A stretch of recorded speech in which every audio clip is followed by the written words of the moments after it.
Seven hells. Are those bloody furballs blind? Scarn for sin, not scar for squin. It's writ clear as day. Pardon me, the Moogle meant no harm, I'm sure, but this marks the third time this past fortnight I found myself in possession of a delivery intended for another. I do not expect all Moogles to be well versed in Regardien naming conventions, but when they are unsure of the intended recipient, could they not at least have the courtesy to ask before dumping it off and flitting away unseen? Look closely here. This missive, clearly marked for my brother. Risflor Scarflusgrin. He makes his home in Limsa and serves on guard duty at the Octant more often than not. I have a mind to send this letter right back where it came from, but my confidence in those furballs wears thin. I put my trust in them, and I'd not be surprised to see the letter end up in the hands of Heavensward himself. Perhaps you could deliver this letter to Risflor the next time he travels to Limsa, and tell him that though his sister never think of reading his mail, she thinks he could do much better for himself than some vapid tavern wench.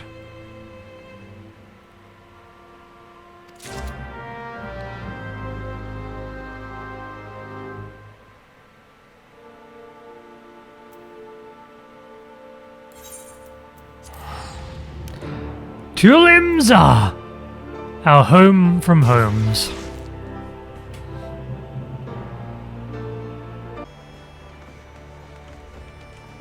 Are they going to appear here? Or above me? Is there something above me? Ah.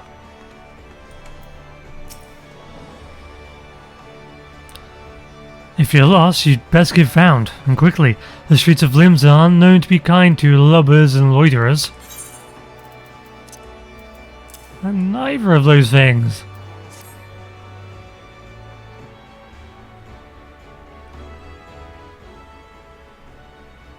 A letter for me, delivered to my sister of all people. Well, isn't that just bloody brilliant? Perhaps next time his bloody furballs could just forward all my personal correspondence to the Admiral herself. I dare say the consequences would be less dire. 100. 1,000. No, 100,000 apologies, my good sir. Well, he obviously can't tell who I am. I couldn't tell his sister, so I guess we're equal. Oh, it was the Moogle. I thought he was talking to me. I am most profusely, profoundly sorry for the terrible inconvenience I have caused. You may rest assured that the offending Moogle has been flogged several times for a large harbour herring as due punishment for his negligence. Kupo. Ow, ow. You have my word that we delivery Moogles shall redouble, retriple, even, retriple even. Our efforts to ensure that no precious parcel or missive ever again goes astray. Behold, for I shall now perform for you the Moogle dance of imitable integrity. Settle your wings, my Moogle friend. I don't believe they'll be necessary. And by that I mean, for the love of God, just don't. Wait a bleeding minute. Am I to believe I'm talking to a Moogle? In the flesh? Well, this is a rare occasion. And Limlian, take me if you aren't a cute little bugger. Just moments ago I'd half a mind to wring the incompetent courier's neck. But I'm not so petty a man as to vent my frustrations on a defenseless spore of fur. Besides, how can I hold it against you? Or of the population of the realm burgeoning of late? True. I'd be lying if I said to myself I didn't have trouble keeping names and faces straight. Anyway, what's her face here?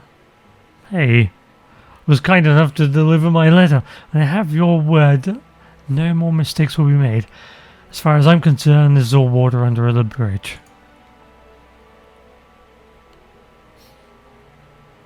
Oh, you are too kind. The kindest, good sir. As for you, my adventuring friend, I dare say you'd make a superlative delivery maquette if you put your mind to it. Travelling to far-flung lands, rekindling old friendships and cultivating new ones, staying abreast of the latest happenings in the realm. Why, if there's a more fulfilling career to be had, I know not of it. So, what do you say, Kupo? I do, Kupo. Now that's the spirit.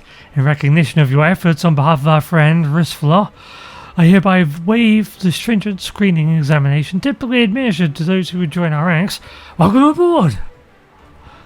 I am the Deputy Post Moogle in charge of tutelage and training.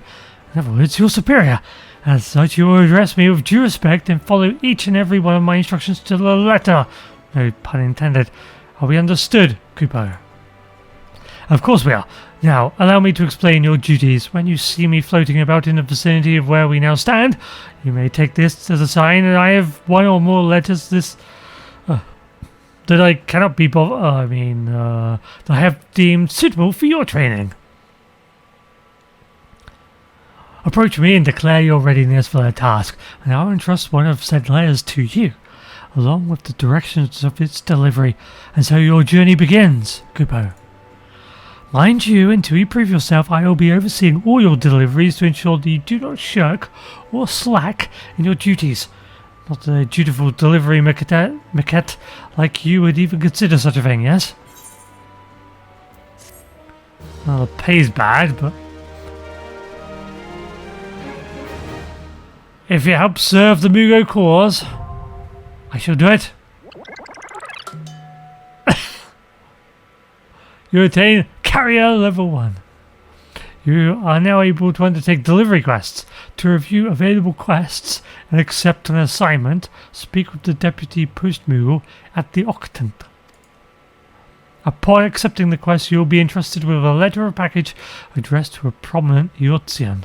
Deliver it with swiftness and accuracy, and earn a name for yourself as one of the most trusted carriers in the realm. Shouldn't there be couriers? But yeah, carriers, okay.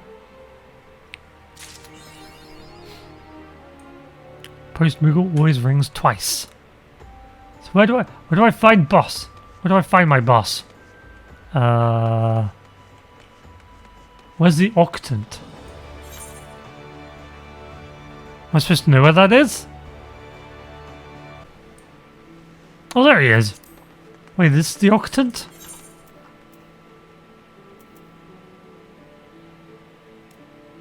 I mean, I guess it must be. Okay, boss. What have you? What was this? Psych. Oh, yeah.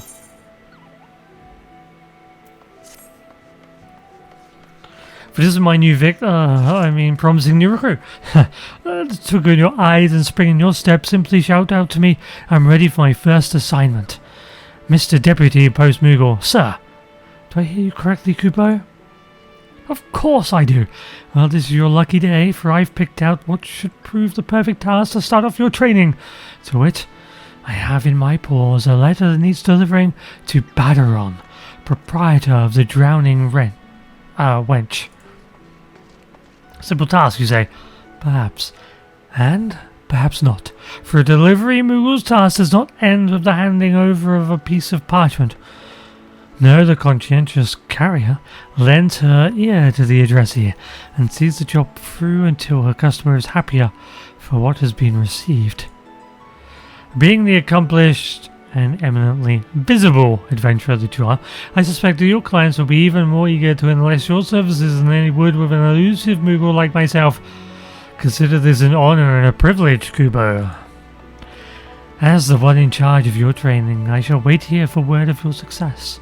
You will succeed, won't you, Kupo? Yes, Master. I will succeed. To the Drowning Wench.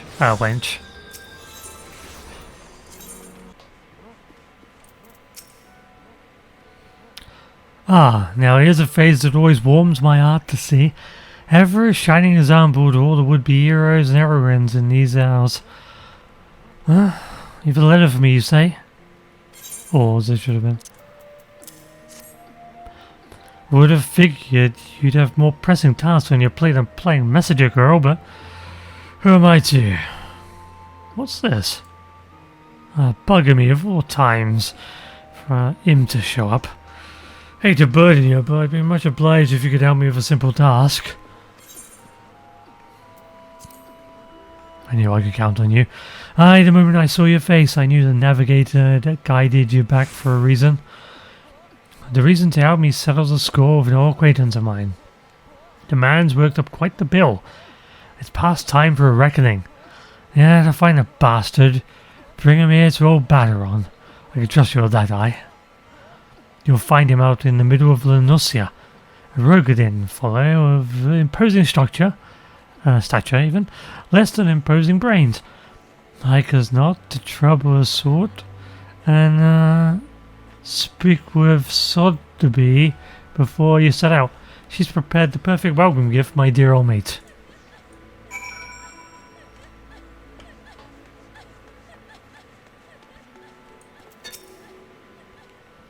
So you, the adventurer, are going to greet our guest of honor, are you? Baderon hasn't told me much about the man, but his steely gaze sparks volumes.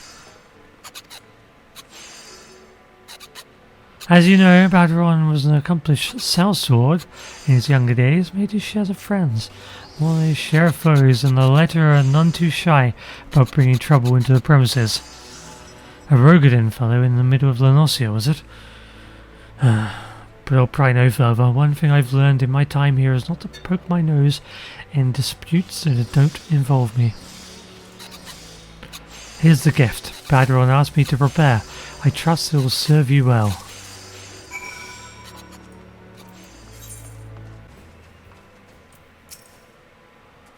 Quit your cowering.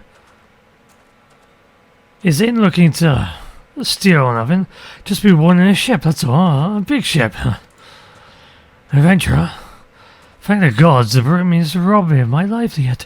You must stop him.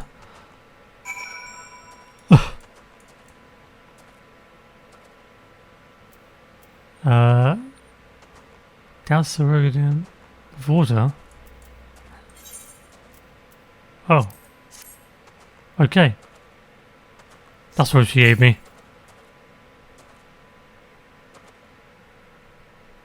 Alright. You're asking for? Oh!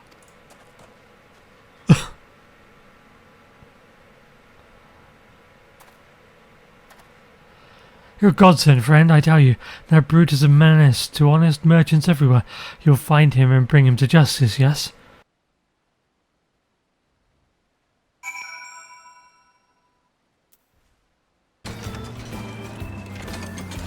Now what are you doing?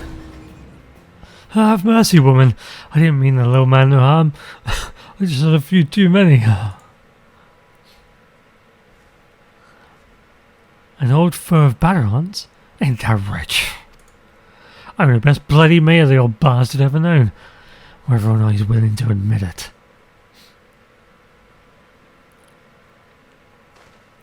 Name's Twizzle.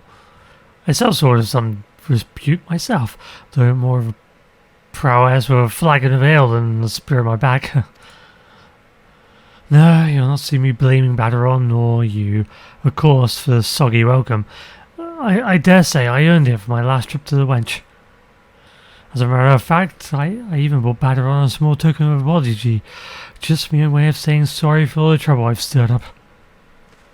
Well, bugging me to the 7th hell and back. I left the bloody bag back at Mama's Ford Arms, was it? Forgive me, lass, my memory's still a bit hazy. I'll go back and search myself, but in addition to not knowing quite where I came from, I'm still feeling a touch queasy. Be a good lass and retrace my steps for me, will ya? If any luck, the fellow there, damned it, if I can remember his name, is keeping my belongings safe and sound. Fine.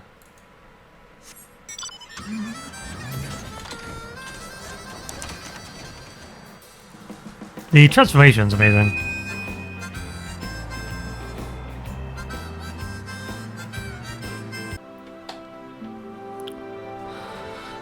Hello, stranger. What brings an impressive-looking lass like yourself to my humble orchards? A bloody drunkard. Of course, I remember him. How could I not? Left his mark over the bedding and floor. And this after I went out of my way to furnish his room with a proper spitting box. His belongings? I had my hands plenty full cleaning up his foul spew. If he left anything else behind, like as not, it's still there. You're more than welcome to explore, though I'd suggest you watch your step and hold your nose, particularly if you've just eaten. Great.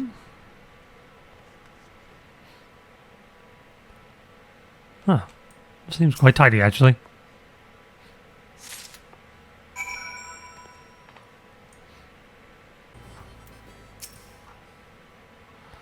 Back, are you? Did you happen upon my belongings, mayhap? Just a small satchel, nothing too fancy. Indeed, I did. Bloody brilliant. Aye, from the moment you doused me with that wet stuff, I knew I'd made myself a friend. I don't know about you, but after all my troubles today, I've worked up quite a thirst. I'll say you join me at the wench. First pints on Batteron. I think you have issues, mate. I think you need to lay off the drink.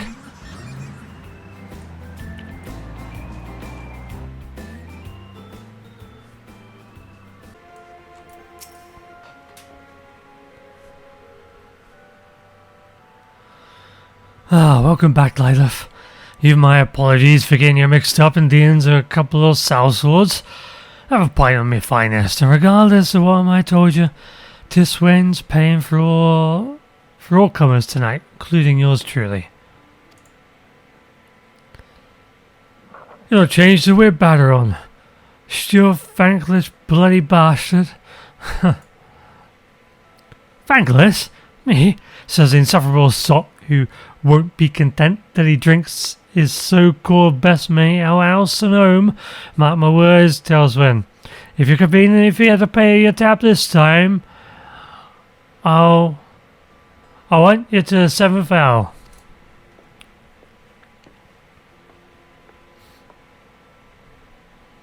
Batteron's still tough, but trust me, just a moment ago he was going on about how happy he was to hear you were safe. Here, this one's on the house, I hear.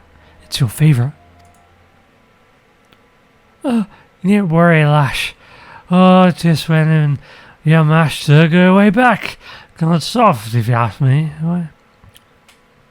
Back in our day, you can't call yourself a friend of Batteron till he's George stealing you at least twice. And I shall consider myself fortunate that we only became acquainted more recently. But do tell, good sir, what is the story behind those coins? The remnants of some hidden treasure, mayhap? Treasure? Huh. You and I both wish, lassie. No, I fear it's little more than a memento of days long past, and not too well remembered. Back when Batteron and myself were still way behind the ears, a grizzled old veteran. He used to look grizzled to a couple of old young pups like us. Took a liking to us. Took us under his wing, as if we were... it was kindness, in days when kindness were hard to come by. Carried, well, these coins here. See the face of the spinner. Said if gaze watching over as what kept them living.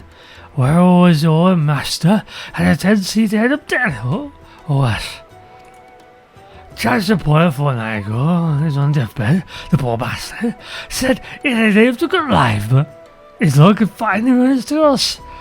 Damn much to leave behind as if for his lucky coins. Coins he wanted to leave to a couple of those little pups. That they may enjoy life as touching tale indeed.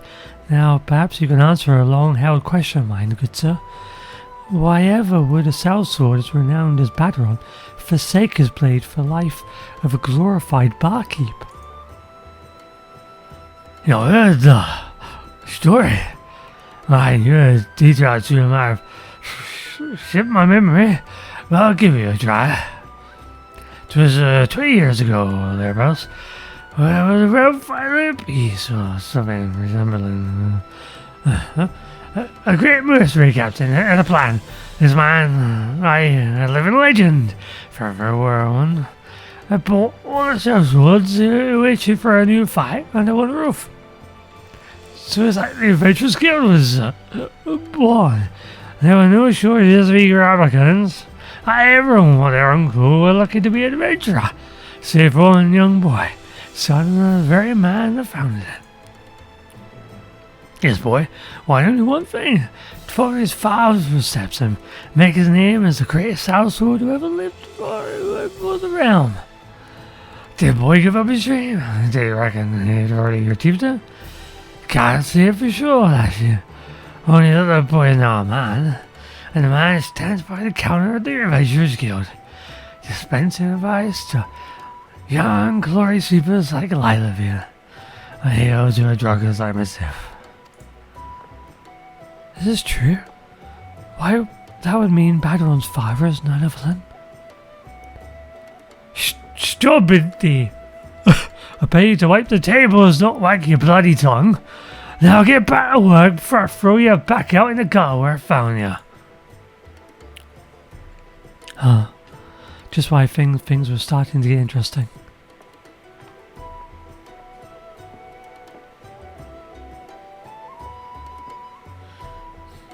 And that Baron, I bet from away. Spend any more time in that lovely lass and slowing yourselves what it's like to get the others. But besides, if I empty a cast today, I'll check on the next visit.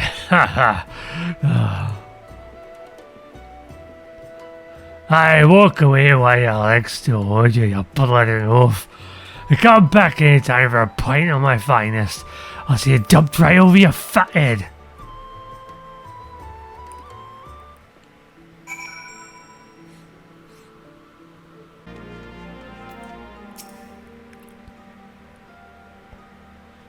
This is my dutiful assistant. I trust you fared well on your first assignment. Do tell me all about it, Cooper. Why, you don't say Badron has never been an easy customer to please. Why, I pulled out my whiskers that time I dropped a letter in a flagon of ale. But it sounds like you've made a fabulous first impression. As your senior, I couldn't be more pleased with your effort. And myself for having discovered such a talented new recruit, Cooper. But this is no time to rest on your laurels, oh no. For each day that brings new letters and the deliveries they await will take you even further afield. I dare say you might encounter clients who will make old Badron look like a cuddly chocobo. But it's all in a day's work for my able assistant, yes? When you're looking for your next assignment, you know where to find me, Cooper.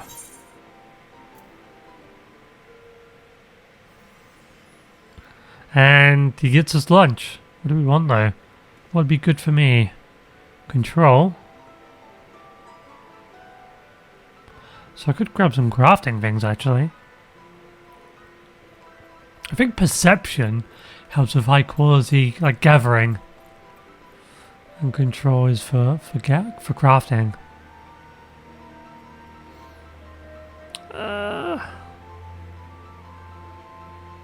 Or maybe both of these crafting. Whatever. I'll go for the salad, I guess.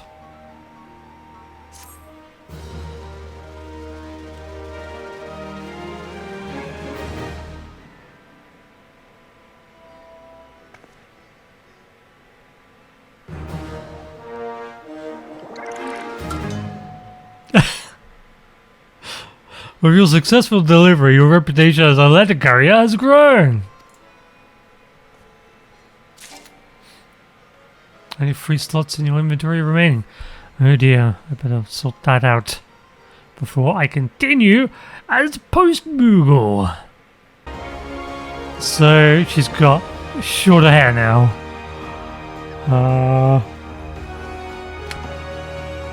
It's gonna take me a bit of getting used to.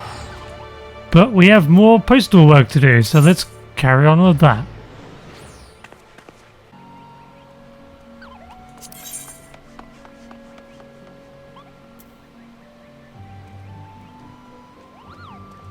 Okay, so that's the postal one. What's this other one then? Wait. Oh, they're both post quests? Oh, okay then.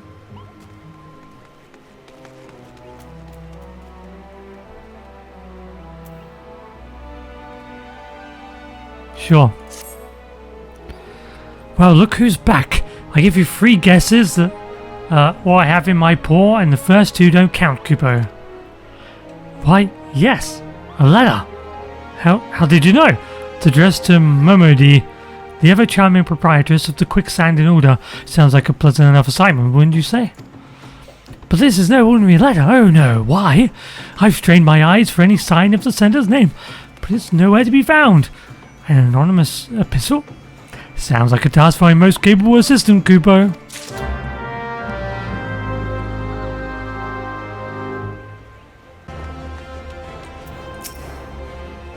Oh, it isn't Lilith. Good to see an adventurer who checks in with the guild from time to time, even after becoming more famous and the like. What brings you to the Quicksand today?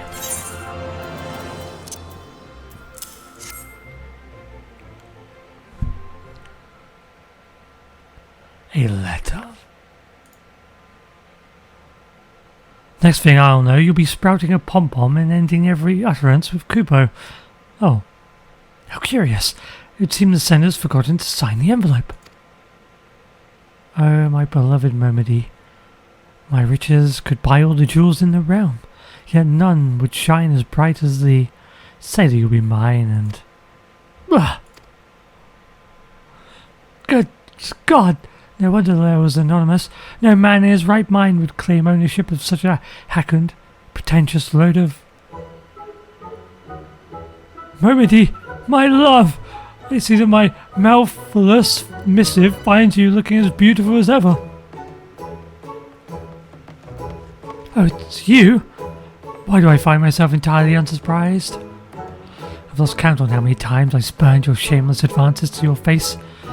Must I now do the same in writing for you to get the bloody message? Shameless? You wound me, Momodi, my love. Why, my advances are positively shameful. No, that's not the right word. Is it now? Picture the scene. A mysterious letter. A secret admirer. Is it so outlandish for a man to think that a subtle romantic approach might stir the flames of passion in his beloved's heart? Says the fool standing before me for the 3rd time this week, still sporting that same ridiculous jacket. Our guest clearly lacks the courtesy to introduce himself, so allow me. This is Thomas, so-and-so. Son of a spice merchant, someone or other, and the richest, most eligible young bachelor in all of Order. Forgive me, I've forgotten some of the details. I've only heard the story some 20-odd times now. This is Lilith, the woman who wasted her precious time hoarding your rubbish halfway across the realm. Is that so? Smashing work. My girl, remind me of your name again later, and I'll be sure to put you on the guest list for when my lovely Momodi and I are wed. Do you see, my love, this adventurer's efforts were not for naught. No, you need only promise your hand to me, a promise of forever my Momodi, and mine alone you will be. In person or in ink, my answer is the same. Come back when Fanaland freezes over, so I can reject you again. Alas and alack, but should I have known, yes, that hairpin that adorns your lovely locks speaks loud and clear. Admit it, Momodi, after all these years you still harbour feelings for him. Why, you've some nerve, walking into my place of business and spouting such nonsense. Nonsense, my beloved, is that so? Rumours abound about that hairpin, that it was crafted for you by an old flame that has not left your shapely head for so much as a day since the calamity. If you lost a childhood love there when the lesser moon fell, you have my sympathies. But listen, you age, my dearest. Time marches on, and we must march with it. Oh, did I mention my family is among the richest in the Sultanate? Hells, just how thick is your bloody skull? A man crafted my hairpin, and yes, there was a time when I felt something for him, but such days are long past, and today I needn't compare you to anyone to find you thoroughly repulsive. Besides, I'll have you know that the man who crafted this still lives. What is this? My rival in love still lives? Ha! Long last, my task is clear. I must seek out this pretender and prove once and for all that I, Thomas, am the only one worthy of my Momedy's hand. Adventurer, I would request your aid. Together we will seek out this man, and you will serve as an impartial judge to determine who is the worthy partner for Miss Momedy, he or I. Rest assured that you will be suitably compensated for rendering that the proper decision. Of that, let us begin our search at the Goldsmith's Guild. I shall await you there.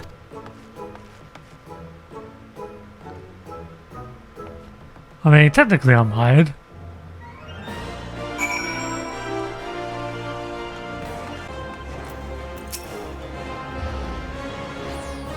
What's that? Momedy's hairpin, you say? Why, that was Moroto's work. Moroto, now that's a name I've not uttered in such time. Destined for greatness, that one was.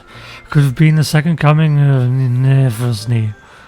Why, he'd been with us for a scant few years when a commission came in from the Sultana himself. Slaved away at the peace day and night, till one day when he rose from his workbench and walked away. Some said the pressure of expectations grew too great to bear. Others, his heart was never in his craft to begin with. Still, others said it was a broken heart that drove him away. The guild lost a talented goldsmith, and I lost a friend. The man's life is his to live, last I heard, when Moroto was passing his days as a fisherman in Crescent Cove. If he's found happiness, I don't begrudge him. His choice one bit.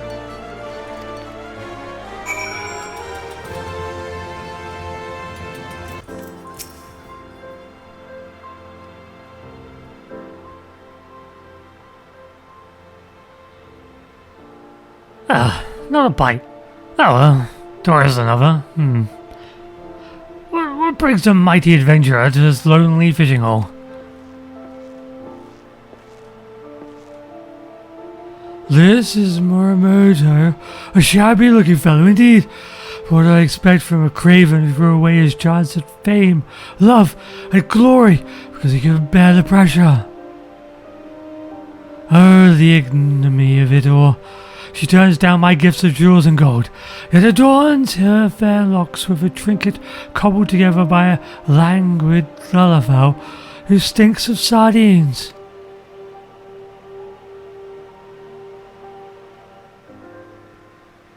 So, Momedy's actually wearing that old thing. You get no argument from me, I hardly deserve it, nor did I deserve her. Perhaps once I did. There was a time when I dreamed of being the greatest goldsmith in the realm. Even a time when such dreams seemed within reach. The young Moroto may have been worthy of Momedy's hand. But the dreamer is no more. You won't see me more in his passing. Not at all. Dreams were meant to be followed. Not all of us were destined for greatness. Put a fishing pole in his hand and a creaky pier under his bottom, and old Moroto is a happy man. Can you believe this? My travellers have taken me to the far corners of the realm, and never have I seen a man so lacking in ambition, enthusiasm, or any vaguely redeeming qualities. I would ask you to judge which of us is more worthy, but I think you could safely say that I am the victor by default. To the quicksand, adventurer, my future bride awaits. I choose neither of you.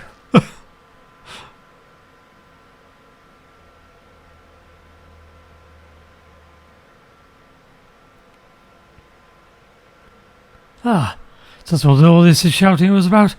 The young man's taking a fancy to Momedy, is he? I'll say this much, he's got good taste. It doesn't seem like you... Well, I'm about of a fellow, but oversure of his own abilities, perhaps. But no more so than someone I used to know. I gave a hairpin to Momodi years ago. She refused to wear it. Said it meant too much to her to risk losing her. As to why her heart may have changed, who can say? But it is not for love, this I know. Those days are buried in the sand of time. Whenever that will avail, your lovelorn friend is another matter entirely.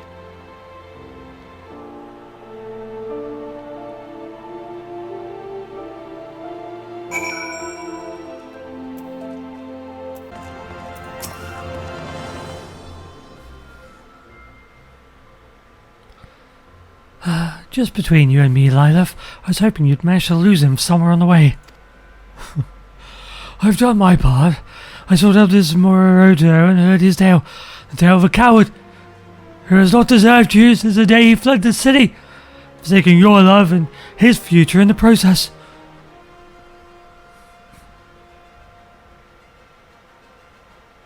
A worthy suitor stands before you. A man who promises to do everything in his power to bring you happiness, and who has the courage to put such words into action. I implore you, my beloved, undo that hairpin, free your heart from that has been even, and give unto me your hand. Listen well, 'cause I'll repeat myself no more. I've no feelings for Moroto, and as sure as hell's none for you. This hairpin is a symbol of all those who would dare to dream. A symbol and a warning. Moroto and I were old friends. He used to come by and shop where I worked and regale me with tales of all he hoped to achieve. He burned with passion in those days, like yourself, with less style and more substance. As a wide-eyed girl, I was drawn to dreamers. I urged him at every opportunity. When I heard he was making something for the Sultana, I near screamed. This is your chance, Moroto. Craft a masterpiece I know you have in you, and you'll go down in history. You won't live and die a nobody. As I told him, over and over, until he came no more. I went to the Goldsmiths Guild, only to hear that he'd resigned his position. 'Twas then I saw the error of my ways. All the time that I thought I was encouraging my friend, I was only piling on to a burden he never wanted to bear. And so you wear the hairpin out of pity for the man. No, not pity. At first, I felt so ashamed that I didn't think myself worthy of wearing it. Then, the lesser moon came tumbling down, and everything changed. At first, we thought we'd lost everything.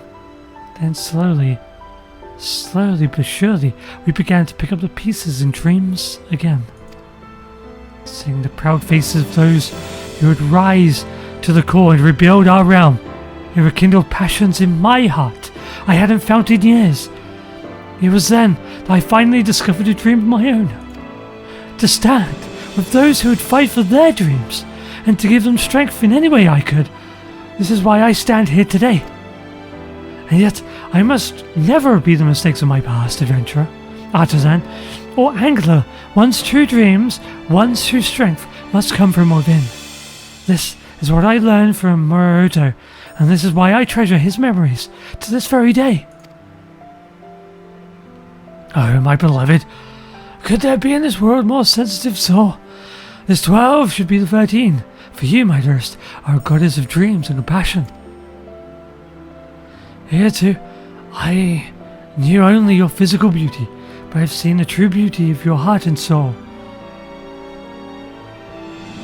I am lost without you, my beloved. Make my dream come true, and promise to stay by my side forevermore. Have you not been listening to a single word I said? I've devoted my life to supporting adventurers' dreams. Women like Lilith here, who are too busy fighting for our realm to waste my bloody time. But, my beloved, our love too may yet save Eorzea from the shadows. Well now, those are the first interesting words I've heard come out of your mouth. Prove to me that they're more than just words, and maybe, just maybe, I'll reconsider. Does that mean I have a chance? Oh, merciful indeed is the goddess Momodi. I will not fail you, my love. Today I take my leave. When I next return, you will know the true breadth and scale of my dreams. Adieu, my good woman. You have opened my eyes today, and for this you shall be well rewarded. You have my word. You'll be in the front row for festivities when my goddess and I are wed.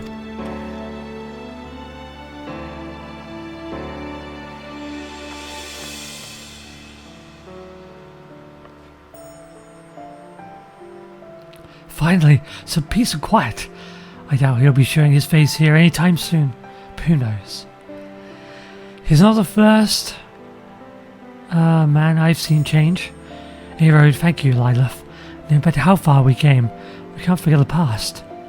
And thanks to you, I've been able to do some much needed reflecting.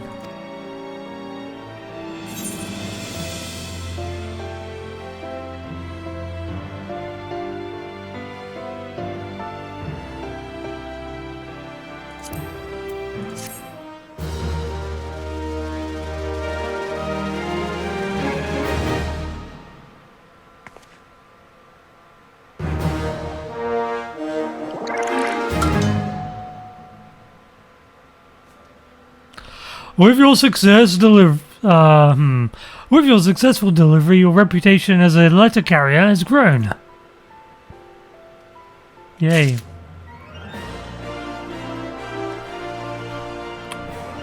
I mean, these quests are awesome because you get way more backstory than you think you should for these characters. I wonder if we'll ever see that dude again.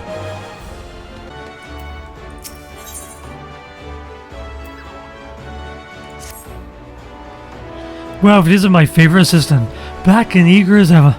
As a reward for your zeal in your duties, I have what should prove to be a positively delightful task, Kubo. As I've a letter addressed to Mother Mione of Gridania's Carline Canopy. I trust you feel the warm rays of the sun trickling down through the leaves. A piping hot cup of tea in my paw. Why, I've half a mind to deliver the letter myself. But let it not be said that the Deputy Post Moogle keeps the more pleasing task for himself. No, the job is yours, and you need not so much as ask for it. Happy the message carrying, Kupo. Yeah, we get to see Mother. We haven't seen Mother for ages.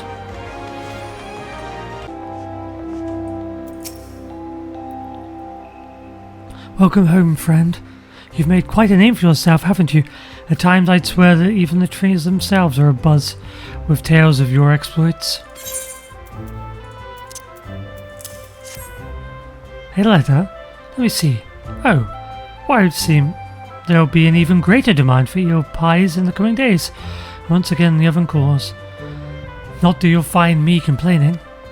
After all, some go their entire lives without knowing how it feels to have one of their creations beloved by Eorzeans the realm over.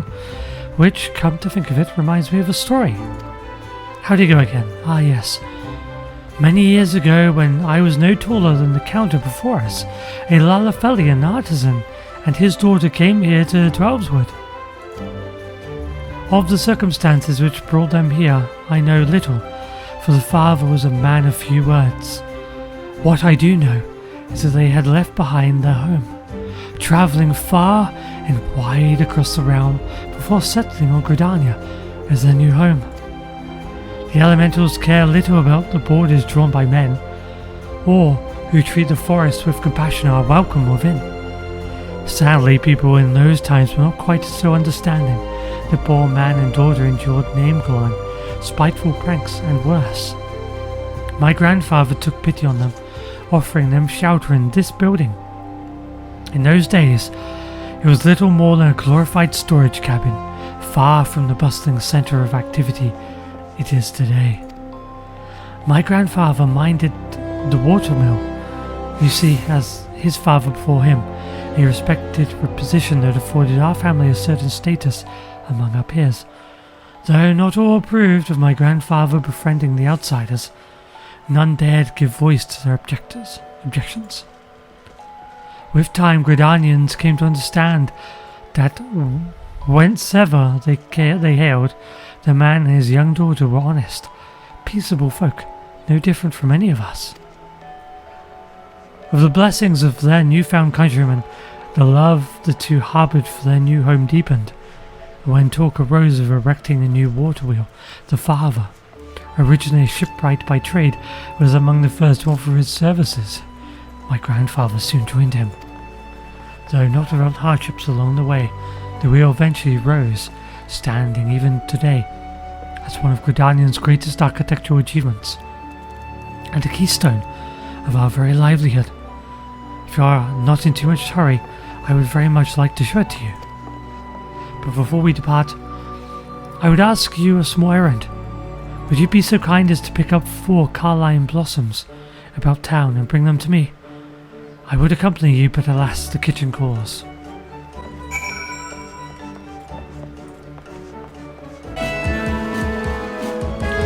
Oh, the songbirds are here.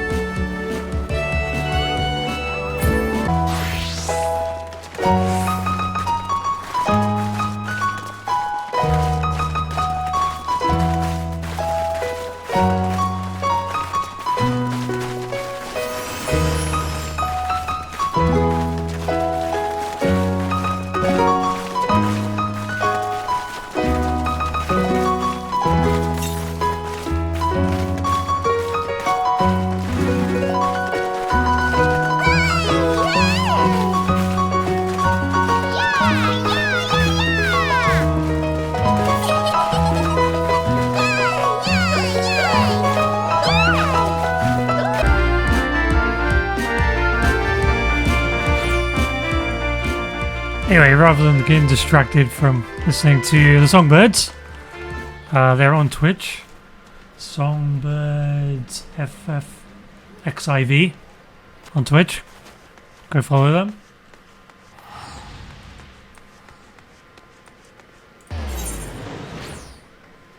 So there's 2 around here somewhere.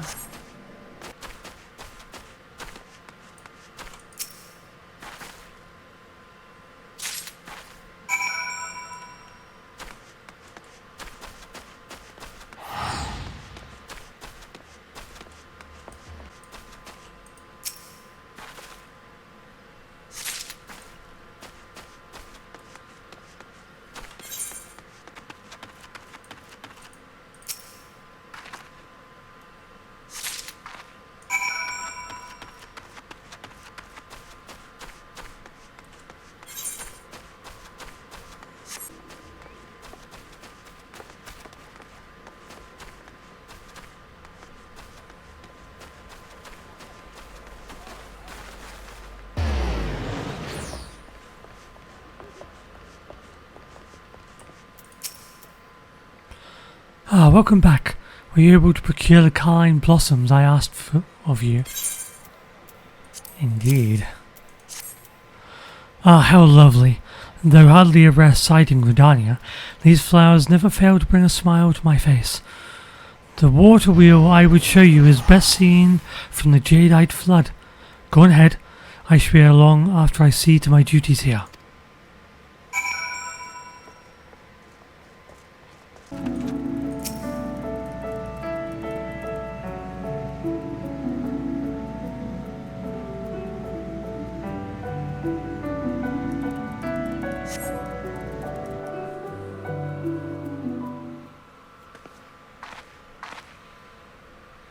Lilith, I hope we've not kept you waiting over long.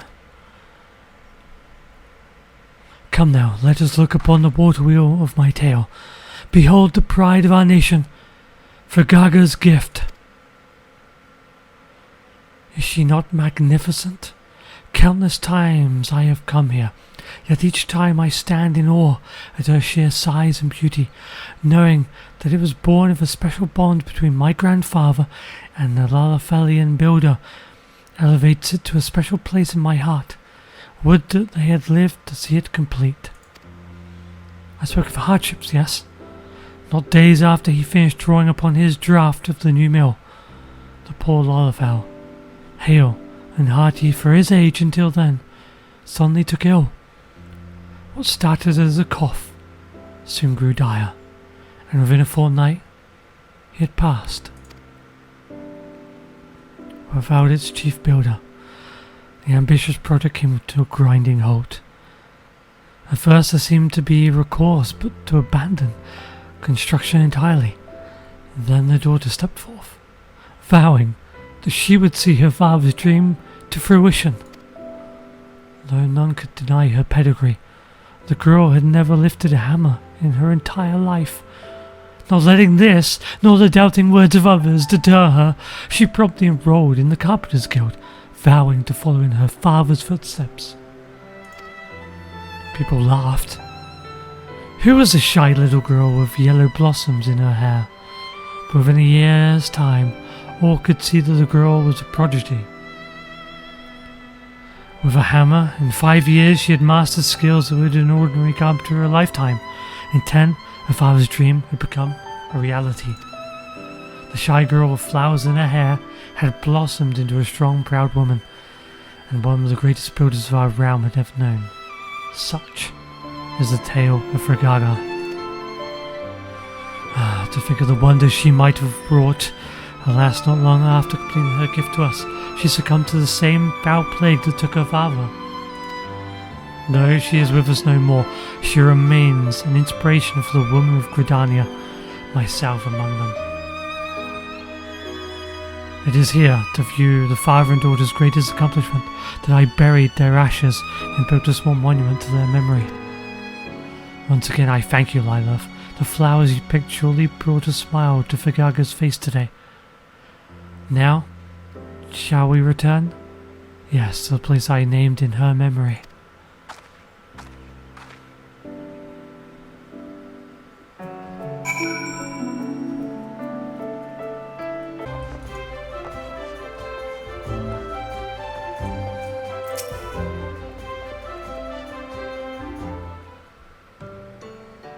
Thank you for accompanying me today.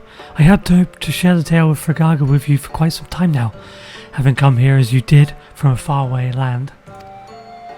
In transforming my grandfather's old storage cabin into the Carline canopy you see today, I sought to carry out the spirit he showed to his Lalafelian friends.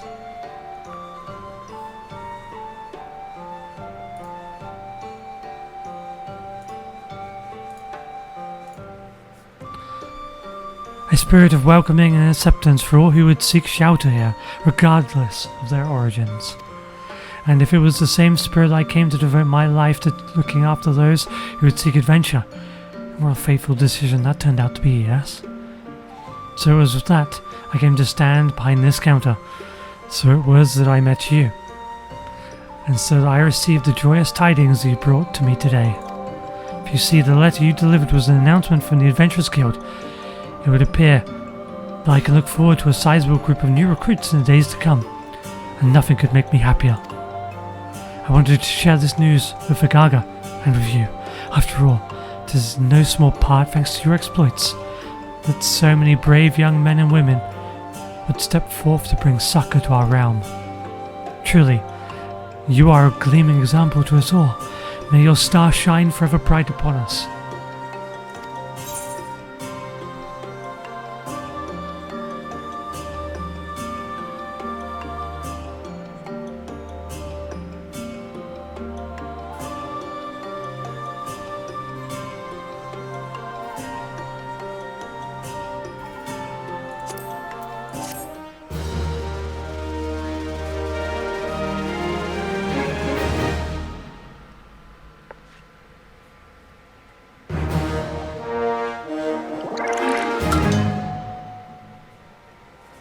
With your successful delivery, your reputation as a letter carrier has grown. Level 4 carrier.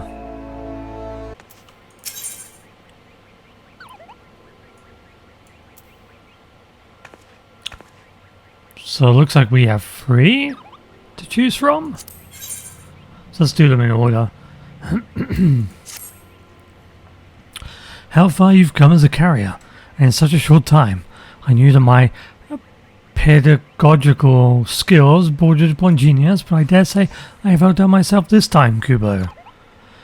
I would reward myself with a well-deserved respite, and you with your most demanding assignment to date. I have in my paws a parcel from the Thaumaturges Guild in order to be delivered to Bray of the Conjurers Guild in Gridania, and I quote, with all speed. Urgent correspondent between the realm's most puissant practitioners of magic. It would only be the slightest exaggeration to say that the fate of Eorzea may very well be riding on this delivery. To still glade fain with you, Kubo.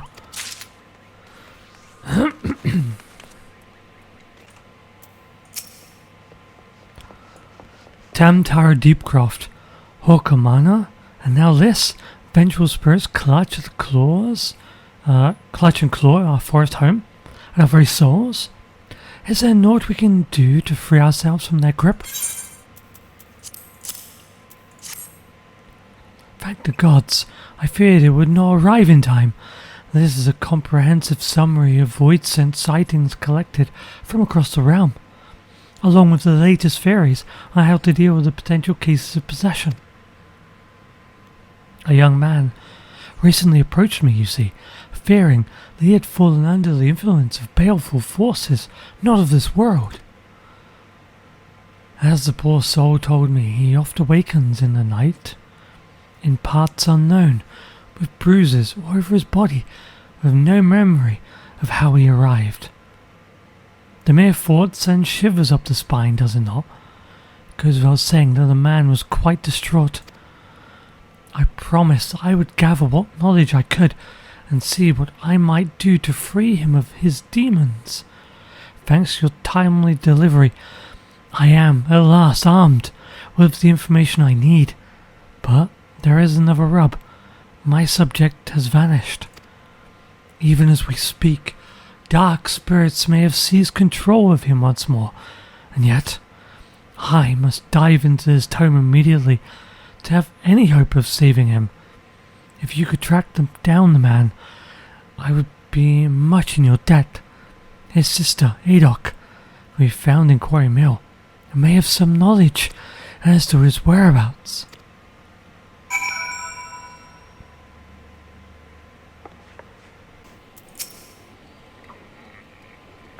Prayers searching for Spenny, you say? How odd. He left here hours ago, saying he would make straight for the Fane. No, this does not bode well. Perhaps he was summoned to work on the way. He makes his living at the Muntai cellars, after all, and Master Eramont can be quite a taskmaster. You might do well to ask around there. Doubtless you've already heard, but Spenny hasn't quite been himself of late. I don't want to believe that he would hurt anyone, but I urge you to be wary.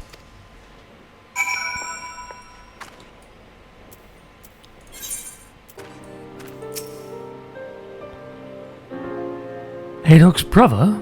Ah, you mean Spen. I've been on watch here since daybreak, and I fear I've seen neither hide nor hair of him. When he first started here, he was so devoted to his work that he'd arrived in the cellar's bells before his shift began. I can't help but fear that something is amiss.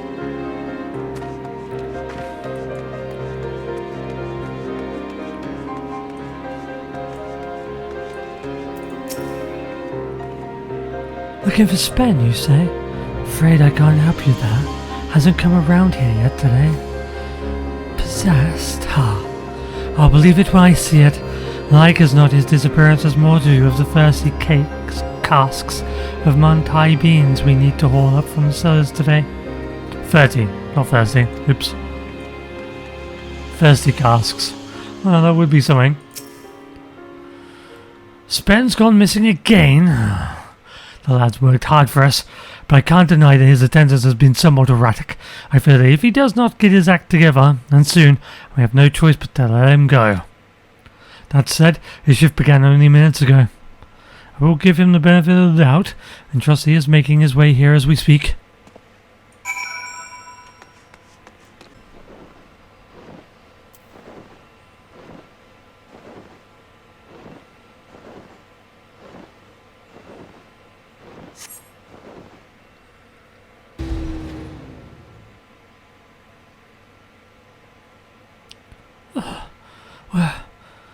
Where am I?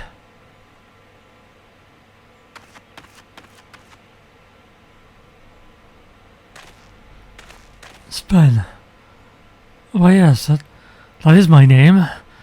Beg your pardon, milady, but have we met somewhere? Dear me, I've done it again, haven't I? My sister, my colleague, Freya, and even you, who I have only just met. I owe all of you my most profound apologies. As Freya doubtless told you, it seems I have fallen prey to forces most sinister. They strike without warning in the black of night, seizing my limbs, inhabiting my mind, rendering me naught but a puppet to carry out their dark designs. Come morning, I awaken bruised and beaten, with no memory of the horrors I have committed. O guardians of the forest, pray take mercy on my soul. If you're looking for mercy, you're begging up the wrong tree, you shite-ass two-faced swill-sodden lump of gobby dung. Pay no heed to that man's sob stories.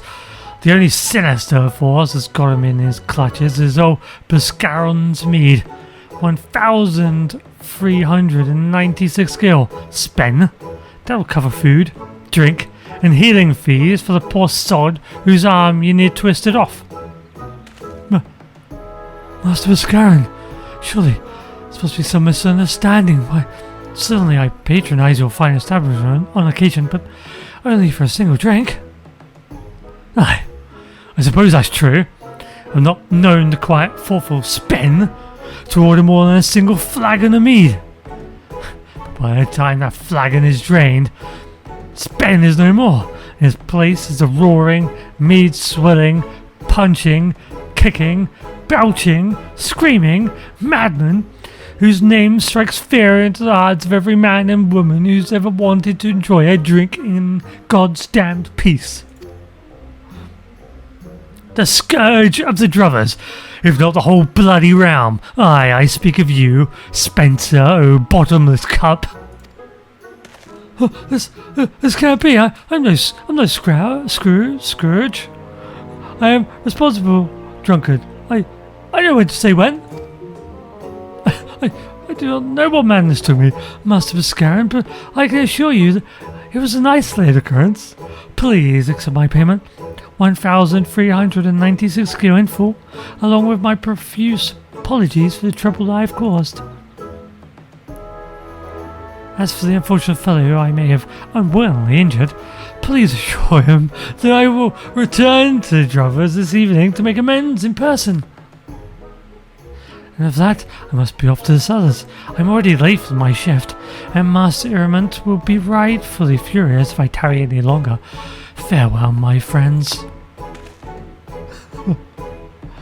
Ah yes, the Conjurer's Guild. Do tell Freya that I shall endeavour to exercise my own demons. Should the dark forces prove too formidable, I shall call upon her again. I won't get your hopes up. If I had a guild for every time I heard old Spen spout that nonsense, I'd be a rich man. And last I heard, there ain't no incantation that can cure a man's love for liquor. So he's just a drunk asshole.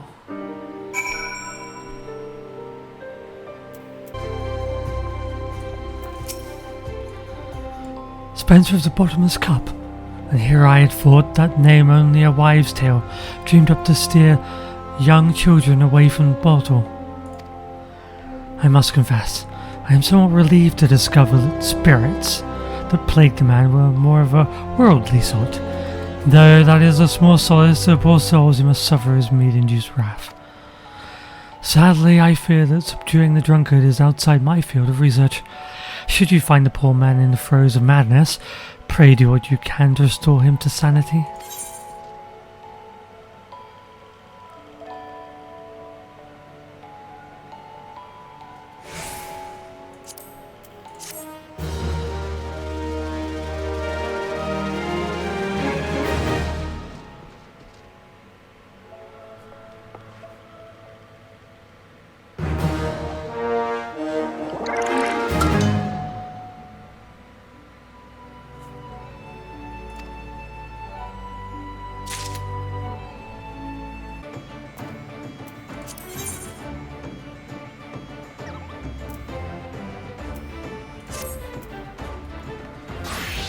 My hard-working assistant returns. Yes, so hard have you been working that I dare say you've earned yourself a vacation, Kupo. I'm not going to give you one, of course. I do have a reputation to maintain, but I will give you the next best thing. A letter addressed to Master Gegaruju at Costa del Sol. Soak up the rays of the sun. Bask in the balmy ocean breeze. Sneak a furtive glance at the lovely dancers. The last one can be our little secret. And you'll soon forget that you're working, Kupo. Oh, how kind of you, boss. She does a quest too.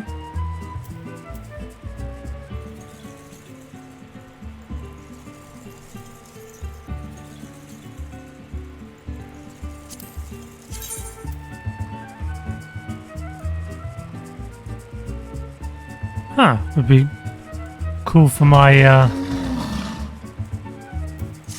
plate wearers.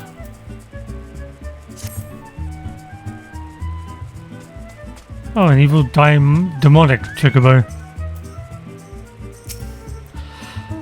Oh, how I tire of the same idyllic sights day after day after day after day after day after day. How long must I wait to see my new beauties take the stage? Titan's Bane, a messenger girl. Is this the adventuring life so unprofitable these days? I could always use another winsome lass to winnow me. You may be a touch overqualified, but the pay's generous and the location cannot be topped. But I digress. The letter you have brought me is a reply from none other than the esteemed Master Kalinstar, whom I have enlisted to train my next generation of artists. A great honor I bestow upon him, yes? Master Gegaruju, while you present a compelling offer, I would rather live out my days in the naval than spend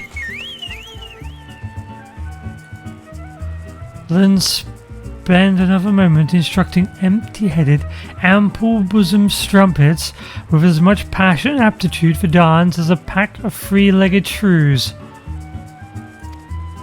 It seems the poor misguided fellow values the integrity of his art above coin. But what's this? The letter continues. That said, I know of another whose particular school of dance, though somewhat experimental, may suit your purpose as well. What splendid news! The letter neglects to mention his name, but says that he makes his home by Iron Lake in Outer Lenosia. Might you be a good messenger girl and deliver this contract to him?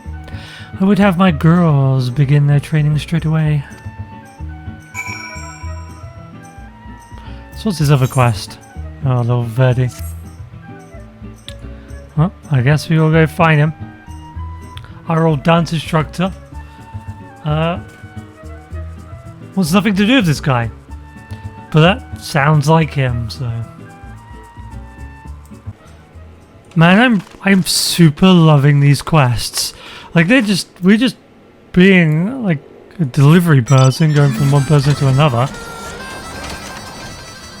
But it's awesome because you're going around this old world, you know, the places we've already been, meeting characters we've already met along the way doing other quests, and they all connect.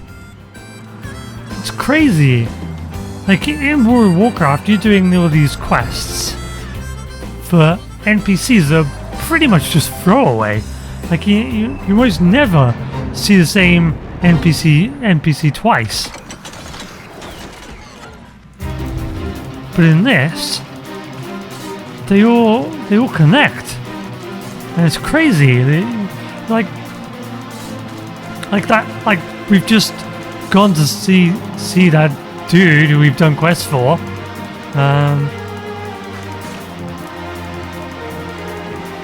At Costa del Sol.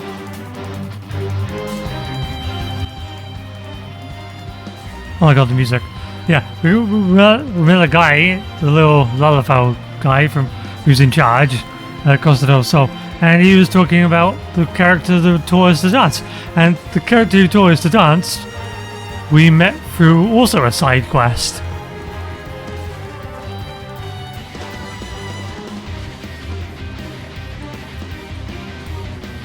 I need to finish this off because I need to finish this quest, otherwise it won't stop.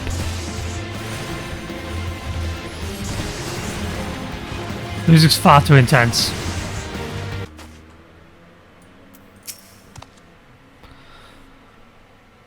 Why do smoothskins shun my dance? My dance is dance of vigor and virality. I'd learn your dance. Paper for Mamuja. Mamuja does not want paper. Mamuja wants freedom. Freedom to dance. Why does no one understand? Smoothskin wants me to dance? Is some kind of trick to take my coin? No trick, Smoothskin pays coin. Coin for Mamuja. Coin to dance, Mamuja dance. Do I dream? Do smoothskins finally understand? Too long has Mamuja custom been mocked. Too long have Mamuja hips been fettered. But no more smoothskin shows kindness to Bugaja. Bugaja pays kindness, shares proud Mamuja tradition with all. Tradition Mamuja bathing dance will be shunned no more. Today Costa del Sol, tomorrow the Realm. But dance cannot be danced with body soiled. This is Mamuja custom, and custom must not be broken. Bugaja would cleanse body in Bronze Lake, where water is warm and sights are stimulating, but smoothskins have small hearts and narrow minds. Babuja will go west to a little house where Babuja can breathe in peace.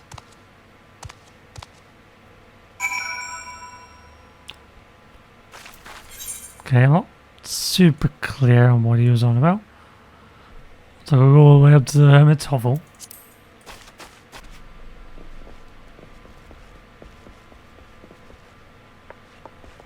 Okay, so he's not inside. Wait, is he not inside? I guess he's around the other side. On the back even. Oh yeah. He said he wanted to bathe. You are not like other smoothskins. Smoothskins who shun Mamuja. Bugaja is pleased. Bugaja like little house. Water is warm and Smoothskin leaves Bajuja to himself. But enough talk. Soiled body needs cleansing. But Mamuja must not wash own body. This too is Mamuja way. Smoothskin take water. Pour over Baguja's body 1, 2, 3 times. Body cleanse. Muscles loose. Baguja will be ready to dance. Is this some weird fetish from you? Okay. Oh. Aha, there we go. Just throw it at him. Ah, warm water flows over me. Sweat and grime washes away.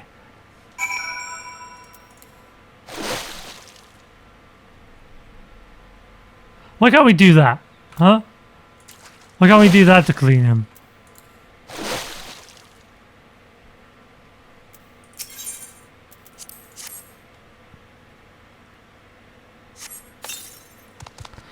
Muscles loosen, joints limber, an uncontrollable urge wells from within.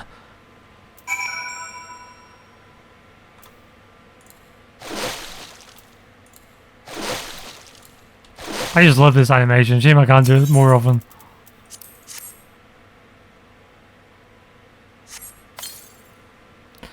Grah! I can contain no longer. Baguja must move. Baguja must dance. Smooth Skin performs cleansing ritual as good as any Mamuja. Bogaja has never felt so alive. Let us visit your master, Kekuruju. I will dance my dance as never before. But I want to learn the dance.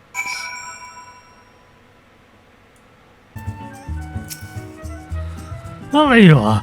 I must say, our new dancing master made quite a first impression. I've already taken the liberty of introducing him to the girls. Costa del Sol shall be the forefront of an artistic revolution. I can see the tourists flocking in, hear the clinking of their ample coin purses. At any rate, the lesson should be getting started any moment now. For you've done, you're more than welcome to look on.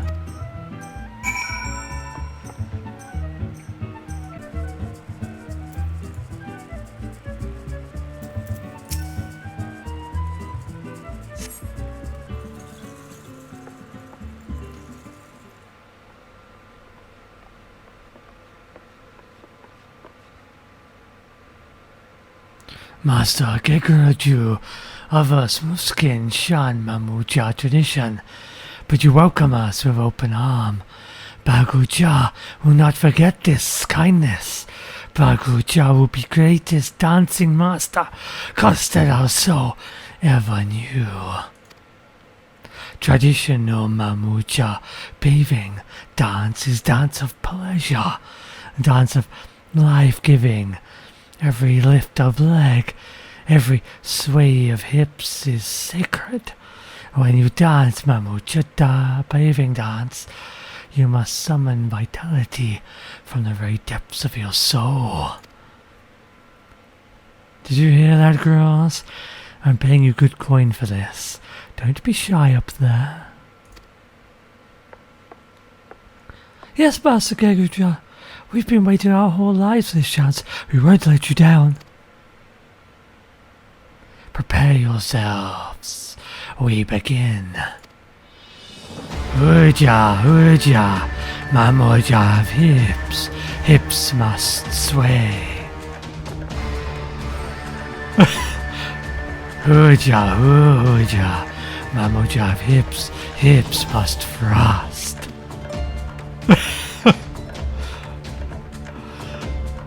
Mamuja's man like all men. You're women like all women. Oh dear. What was he? Oh, brilliant! Utterly brilliant! Now this is a dance to the light, even the most mature and discerning of... Huh?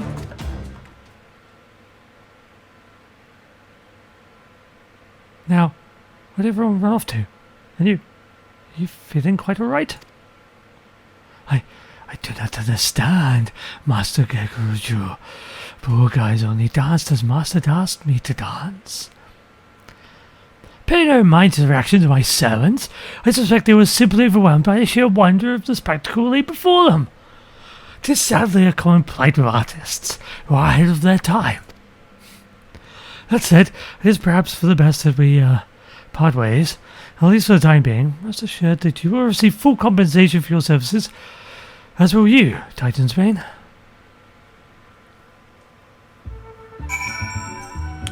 But I wanted to learn the weird dance. Ahead of its time.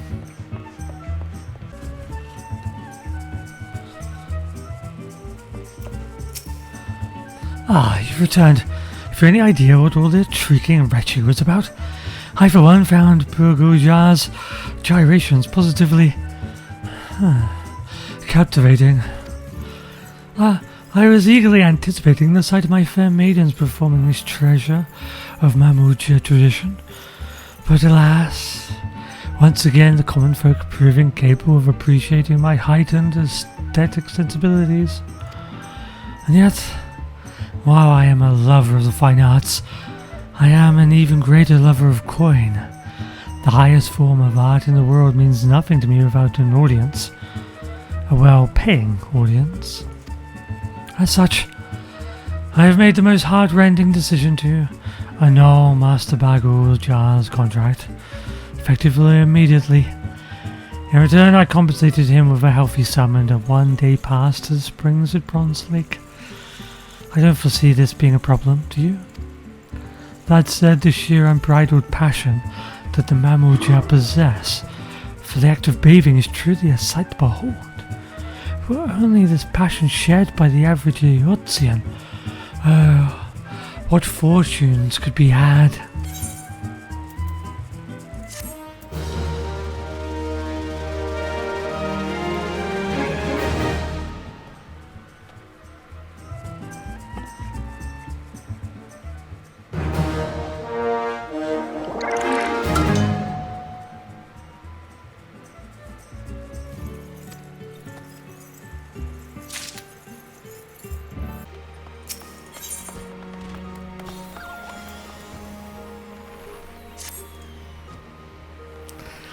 My trusted assistant is ever ready for action, Cooper. Very well. I have a package here straight from Little Solace addressed to, the long one. Moogle intelligence has confirmed that this is a Sylphic epithet for the Honbert Longhaft, a brass blade captain of considerable repute who leads the defense at Highbridge.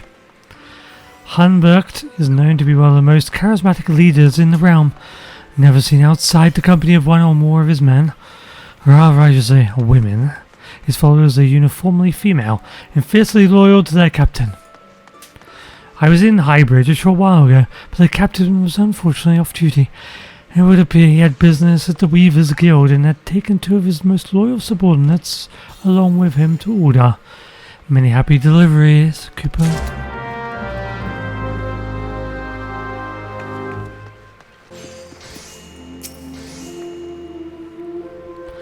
How many times must I tell you, garments such as these might be fit for an ordinary man, but Hunberg Longhaft is no ordinary man. Hells, what is keeping my package?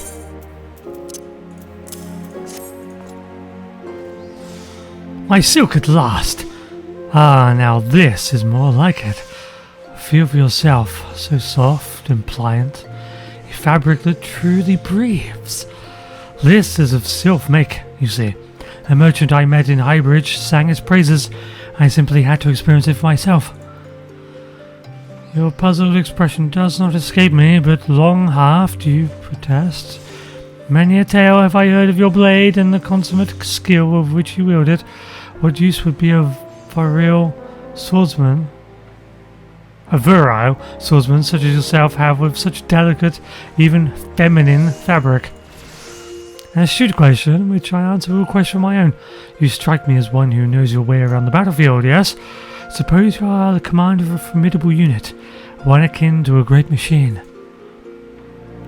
Now suppose this same unit was somehow constrained, forced to do battle in cramped quarters.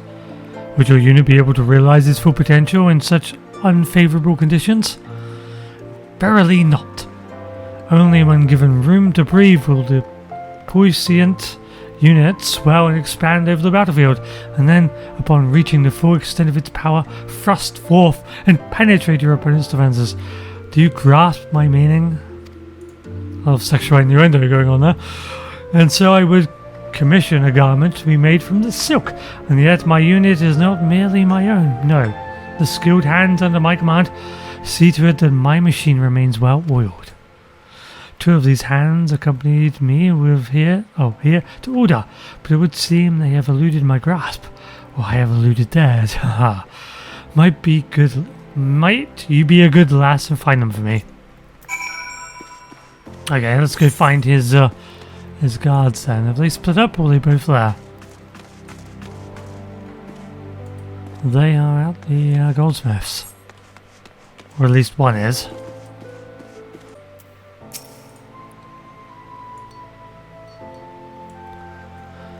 That first earring I saw would look lovely on my captain, but so would that other one. Gah. Why does shopping have to be so goddamn difficult? Ah! You do well not to scare me like that. I'm a brass blade in service to Captain Hornberg, better known as Homburg Longhaft.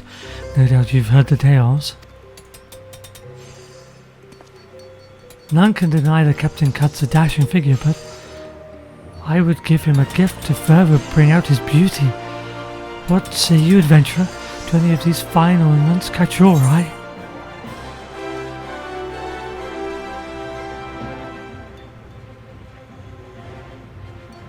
Well, he wears red, right? So I'd go ruby. Do you truly believe so?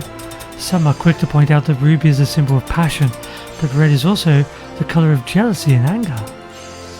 Passion mixed with anger could be a dangerous thing. After all, it is not about how forcefully one manipulates the lever, but how precisely. Anyway, I thank you for your honest opinion. There are those in the brass blades who do not understand the captain. Those who say his exploits on the battlefield do not warrant the sizable reputation he has amassed. I know not which battlefield they speak of, but as someone who has witnessed his swordplay firsthand, I can assure you that the reality far exceeds even the tallest of tales. Speaking of the captain, wherever did he run off to? I must deliver my gift before Eluma does. I bet she'll be the one invited to work with the lever tonight. Okay, so he's being quite intimate with his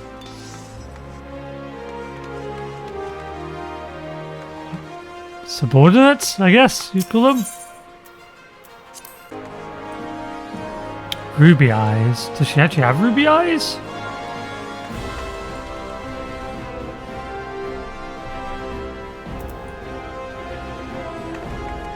Doesn't she look like just like the other one? Are they just twins? Both different coloured eyes?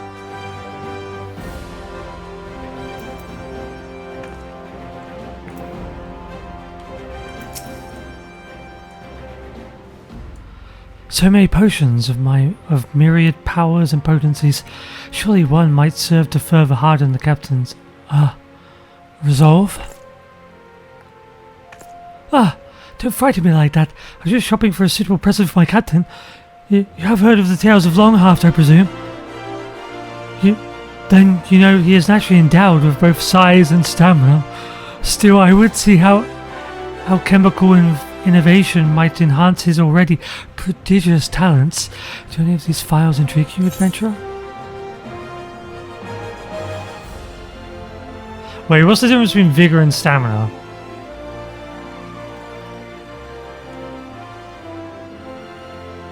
I feel like I mean the same thing.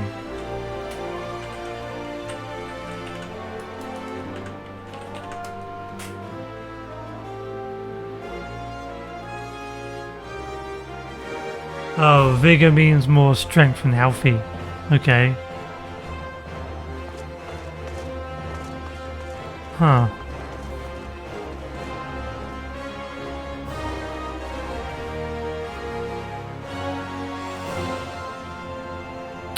Well, so as this is a sex thing, do you want them to last longer, or do you want them to be more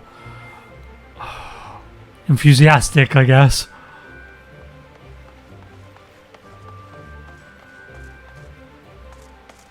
Lasting forever has its downsides. We'll go for vigor.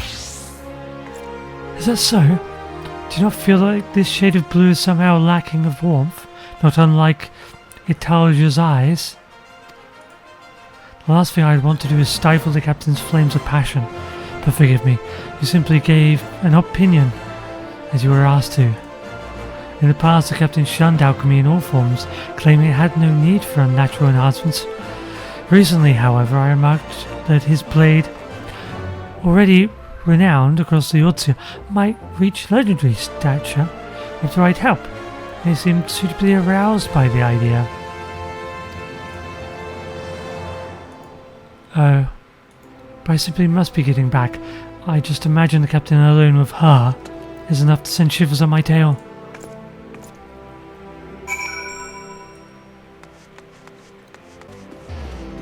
Uh-oh. Two sisters gonna fight. Eorzea and Lumu. Lamway? Or exchanging heated words. The mere suggestion that our captain partake in alchemical enhancements is an insult, not merely to him, but to the gods that endowed him with such natural talent. Ha! Says the one who would see him adorn his body with gaudy trinkets.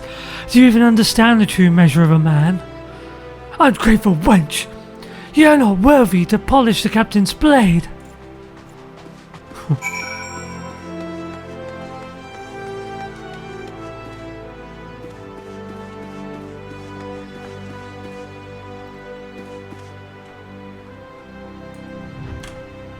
So yeah, the twins, just with different eyes. So you got ruby eyes. And then, oh, way faster. Sapphire eyes, I guess. Sapphire eyes, yeah.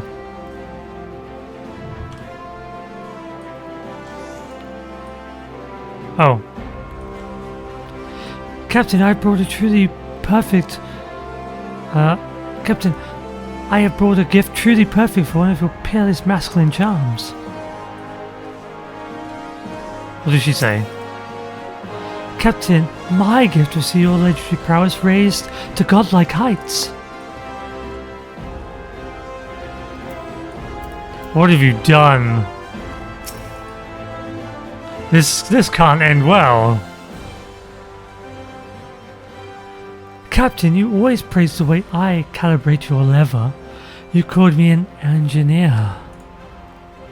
Captain, you said that no machinist in the realm could keep your parts oiled as I do. Cease this senseless bickering, the both of you. You each have served me long and served me hard.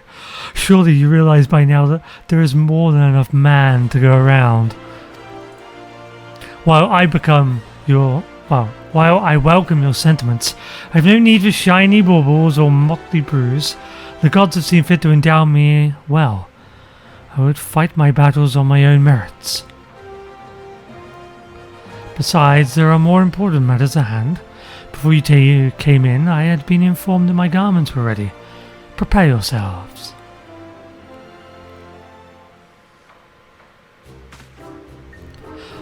What say you, Eorzea? So dashing, so handsome, so form-fitting. I feel the flames of passion boiling from within. Do you promise you'll wear that the next time you summon me to the control room? Yes. For you, my love, anything. But we have only just begun.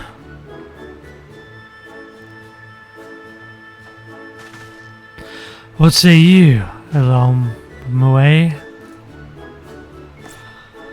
That broad chest bursting forth, those bulging biceps, my captain, this garment shows you for the god of virility that you are.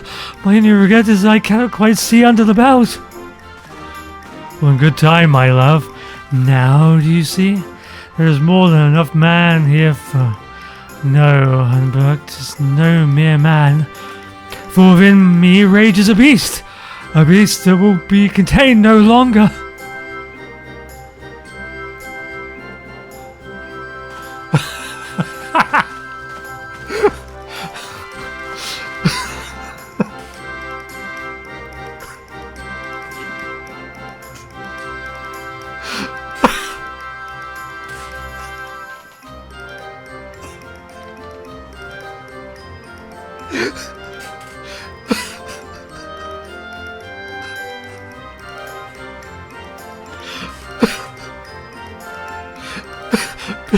Behold!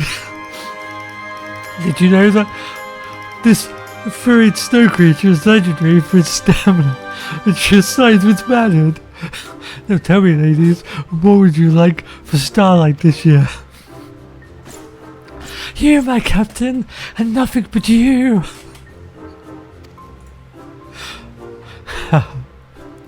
That's what I thought you'd say. Now, if you've gotten over your silly little cat fight, I believe it's time we went on our way. For even as we speak, bandits and brigands would target innocent merchants who travel through Highbridge. Be not, ladies. There'll be time enough for pleasure when the battles have been won. Yes, sir.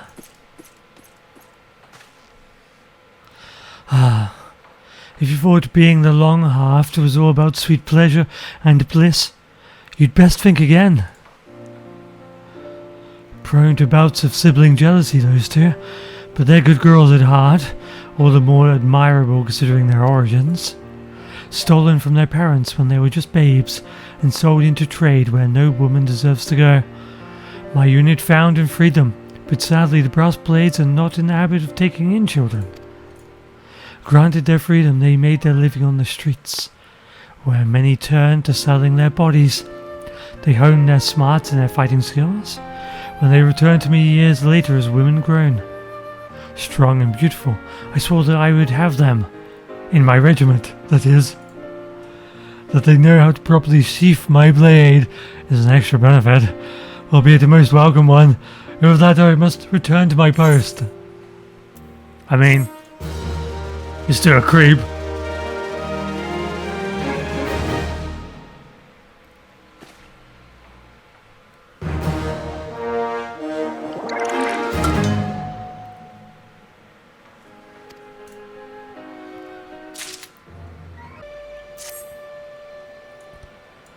All the realm knows the deputy postmaker has nothing but confidence in his assistance. I shall entrust you with a letter so important they had to cross the T twice, Kupo. The letter is for a Maelstrom sergeant at Camp Overlook. Pirates. Pirates everywhere. Terribly exciting and terrifically dangerous. I love my R's and my mateys as much as the next Moogle, but I have pressing duty is elsewhere. Kupo. This Sergeant Swoogray is scarier than most. Why, I used to vanish right into the thin air whenever she turned her bloodshot eyes my way. Thanks to aspiring carriers like yourself, I needn't do that again, Kupo. You will take the letter to Sergeant Oh So Scary. Are we understood, Kupo?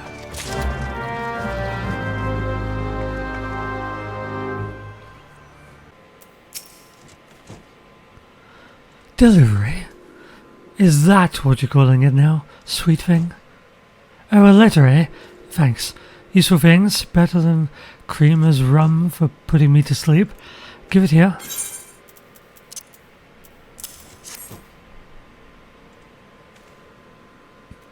No, thank you. I've taken up farming. Curse you, matey, and your god's damned letter.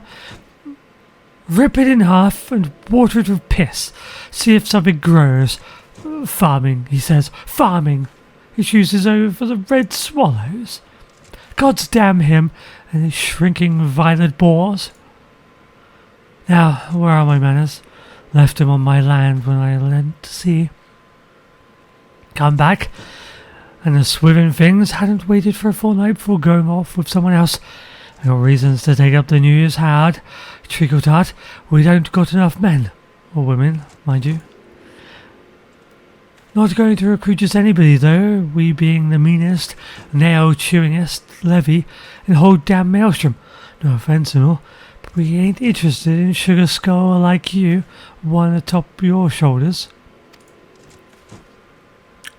So out come the paper and ink, and out went them letters to likely roughnecks who retired from privateering, and not by the way of the scaffold. No, and more no. That was the last, but one. As for the last one, the bloodthirsty bitch should have been here before now. Set out from the mill to bring some lumber to the camp, with another salt hound, they said. Sweet face or not, you got land sense, you do. Oi, do us a good turn, eh? I'll wager the Merchant Marauder ran into a spot of trouble out near the floating city.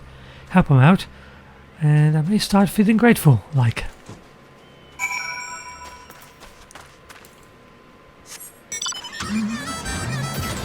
Oh, it's not too far away.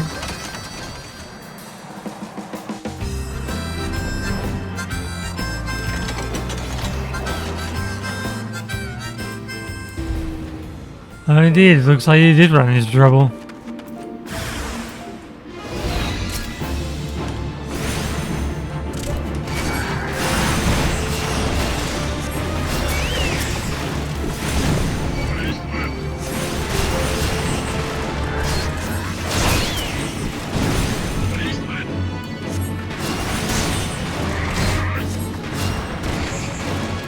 Oh, he's still alive?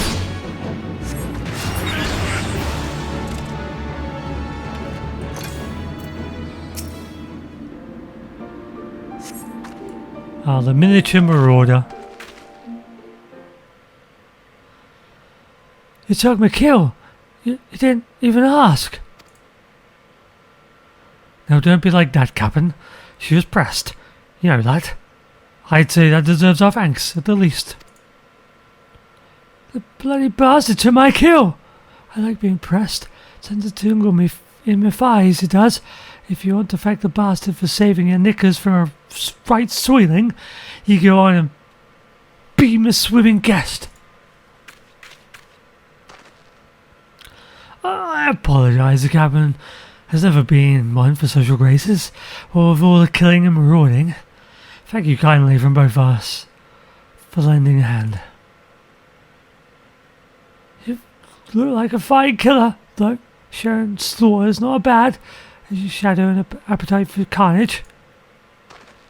Well, if salt ain't sweet, the Captain don't usually have a good word for anyone outside our humble crew. Sergeant Swigrain sent you? Why, that's another surprise. She's not the sort to watch the clock hands, but retired as your miniature marauder. Sure as salt. We ain't had much truck with time. Down at the mill, poor maid's mill abandoned it was, when the salt hounds settled in to make a new life, a ghost town. No adventurer. For old pirates, the old ghosts are out in the open water. And even not so old pirates like that one. Oh, I know what they call her. Rabid retarder. Mad dog of the mill. Ain't wrong, but she'll nothing but fighting in her blood, which is why I worry. 'Twas the Captain's idea to clean our hands from reaving and start a new life in the mill. Damn it, now I've gone and put her in one of her moods. Time to haul anchor. We're for a camp overlook, adventurer.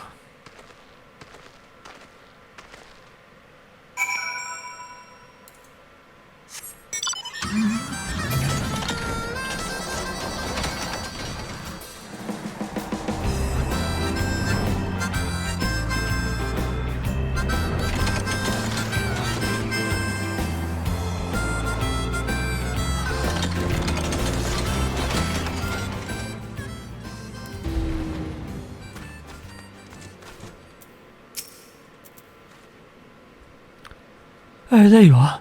I got my lumber back, thanks to you. Not my new recruit. Weren't forsaken for farming. That's some swimming comfort, but bugger if I know why she said no. Got her hackles up, that one.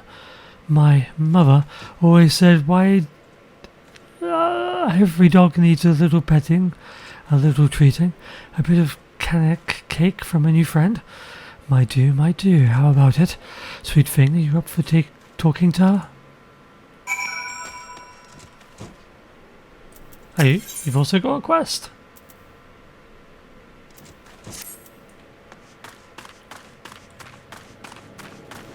Sometimes they lead to something good.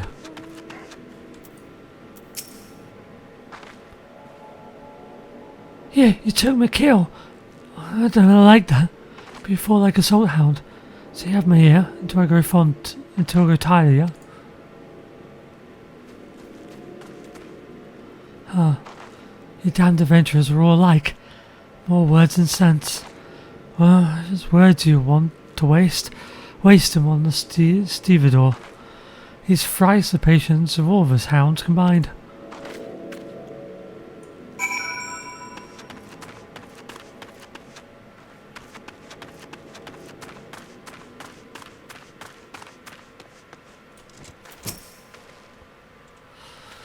Not interested, eh? Think well of her, though, if you can. Captain is what we made her, like as not. Her mama got a chest stove in boarding a merchantman, and the very next moon, what does her papa do but make a right mess of the steps of some rathskeller, and she but a swaddling babe, born on a pirate ship, raised by pirates. Well, no life for a child. I can still see her toddling along the gun deck, or swinging her wee axe with a blunt edge. Didn't stay blunt for long, and never another child to play with. We should have put her ashore for fostering, but we hadn't the heart to. Got nothing but marauding in her veins, We tried to show her how other folk live, draw her out a bit, but before we knew it, she'd gutted the former captain and taken his place at the fore. I'd be lying if I didn't say part of me feels it'd be good for her to join the Red Swallows. Though we'd be heart-sworn to lose her. She'll have her battles, make boon companions. She'll be a swallow instead of a dog. As for us, we'll find ourselves a new captain. We always do. He wasn't scared of Rattata the way most are. That's why she liked you. I know it. Can't you talk to her again? You'll find her near the Flowing City. She likes the air there. And the prey.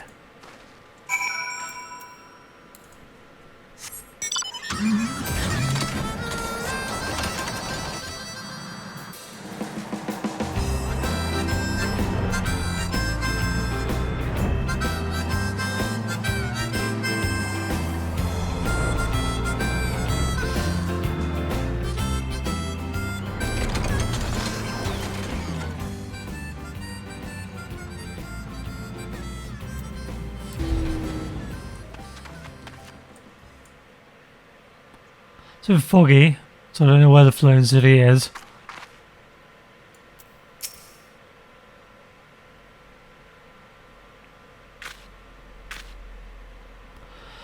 You again? I could kill ya. I kill most things if I'm in the mood. Let me serve it to you straight, like. I don't need them red swallows. 'Tis them what needs me is all. I know my men call me Rabbit. Doesn't look like I care a whit and a half. I know I ain't the sick one. Dogs is loyal. I kill them for soul hounds. I kill for my family. I dunna ken what red swallows kill for. That's sick if you ask me. Maybe I'd kill for you sometime. That might be right agreeable. Enough words. I'm heading home. You keep that gob of yours clapped, or I'll find a dead rat to stuff it with.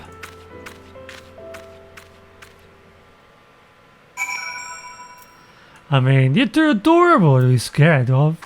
To be scary.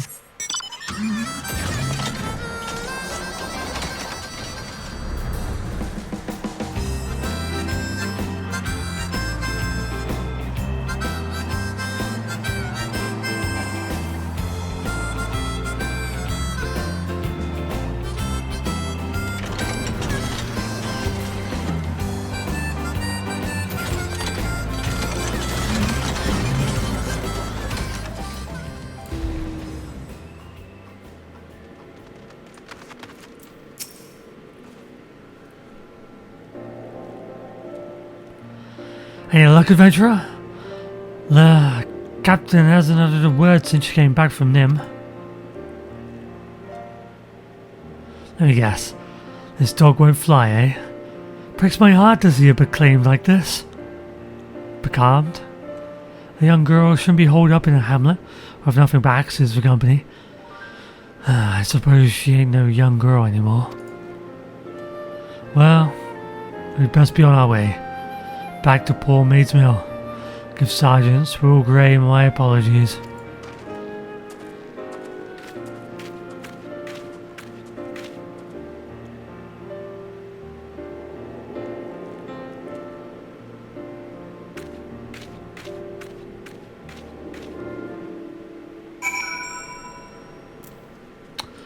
She deserved some head pats.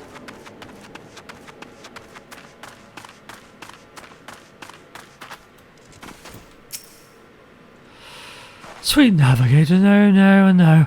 If one swallow won't make a summer, what's no swallow make? All that work and no one recruit one. Still, if Rattata's there, we won't have to worry about the mill. Not even a kobold's brain blown enough to take the place when she's about. Not the finest hour for the red swallows. Swive them. I don't know what they're missing. Mayhap I need to rethink our recruiting standards. 7 hells, lure 'em a bit. Try out a few weaklings. Real solid bubbles. Might work if I can get the swallows to take it easy on the sweetlings. Maybe train them separate, like for a while. Try as I might, I don't see us working. Be like putting tar in grog. Calling as good as... Just gonna have to divvy up extra duties. Be patient.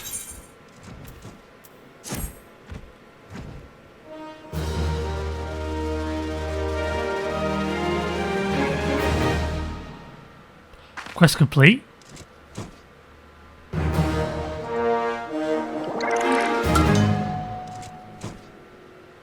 But we didn't achieve anything. Nothing changed. Well, we did do what we were told. We handed the parcel over and did some errands for them. I mean, technically that was our job.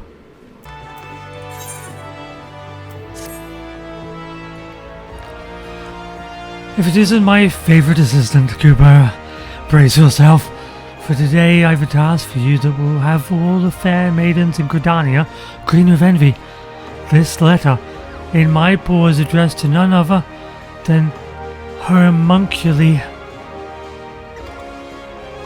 You are familiar with Homunculi, yes?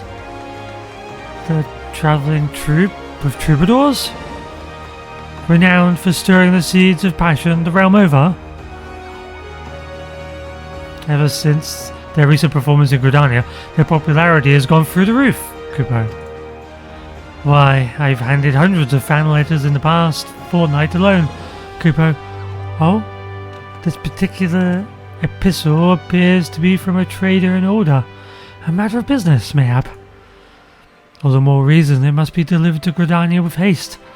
You will find the band and its leader, Augustinio, rehearsing for their next performance in the Great Loam Brewery.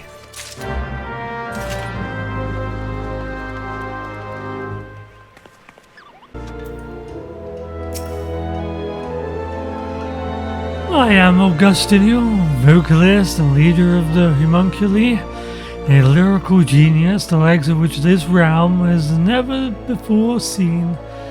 As you no doubt are one of my innumerable fans, you've come seeking my autograph. I ask that you return when our rehearsal is done.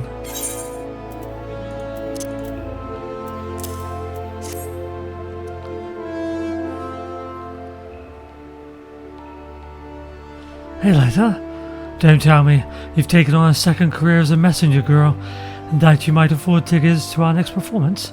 Most admirable, friend. Most admirable indeed. Has our new contract arrived by chance? I am ever so looking forward to sharing our gift of music with the Eorzeans the realm over. A balancely shall sweep the land.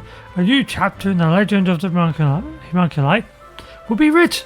As said, as I touch bittersweet, it is only through my centre's patronage that we stand where we are today.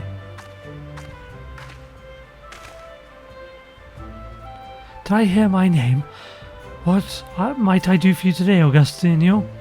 Looking to procure a new garb for your next performance, mayhap? My darling, my centre. Just the lady you were hoping to see. The Homunculi have a most important announcement to make. I felt that you should be the first to know.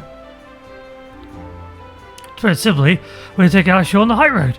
The Homunculi have made arrangements for a musical tour that will span the peaks of Corfus to Fatalan. Why, a long sought dream, realized at last. Truly cannot be happier for you. Needless to say, as your patrons, Black Rabbit Traders will gladly provide you with the funds for this momentous undertaking. That said, recent events have thinned our coffers some, but worry not. I shall return and meet with my superiors immediately. I can promise you that you will be able to depart within the next moon. The settlement is welcome, my darling, but that will not be necessary. A trader from Order has promised us all the gil we need. We leave on the morrow. I'm afraid there is another rub. Our new backers desire to be sole and singular patrons of the homunculi. Our relationship with the Black Rabbit Traders has been mutually beneficial one, but I fear that it must come to an end. What? You cannot mean this. I said to my dear, we are forever in your debt for all you have done for us, and yet you must understand the gift we would share with the realm is too great to tarry here any longer. Parting is always sweet sorrow, and yet the pain would be greater were we to linger on. We will treasure the memories we have made forever, but the road calls us onward. As ever, the words flew from your lips like honey. Very well. If this is a choice you have made that might stand in your way, I say only this. This tour of yours had best be the greatest show Eorzea has ever seen. As your first and foremost admirer, I will settle for nothing less. It will be all that and more. You have my word, my dear. Adventurer, I would have a word with you. Meet me beneath the bridge by the Leatherworkers Guild, and speak of no one of our conversation.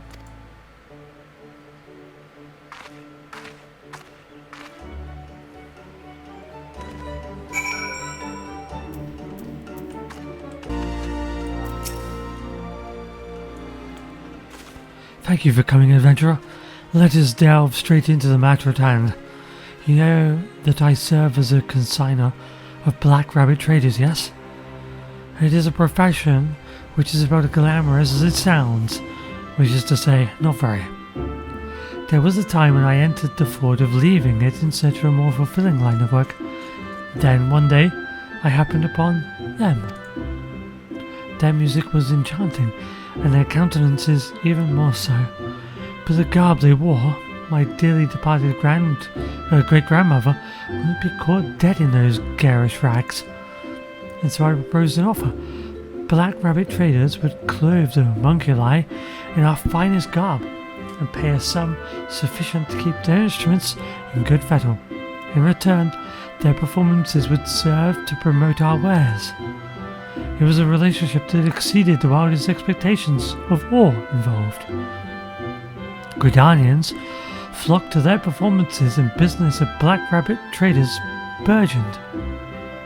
It was a dream come true for all of us, a dream I thought would last forever. But I assure you, this is no self-centered grudge. This sudden offer is most troubling. For all our successes, the profits the homunculi have brought us would barely amount to a clink in the coffers of any wealthy Olden trader. No, I smell something amiss. I would ask you your expertise in investigating the matter. Walk the markets of Gridania and listen to the word on the street. Should you hear of any shady dealings, return here and share them with me.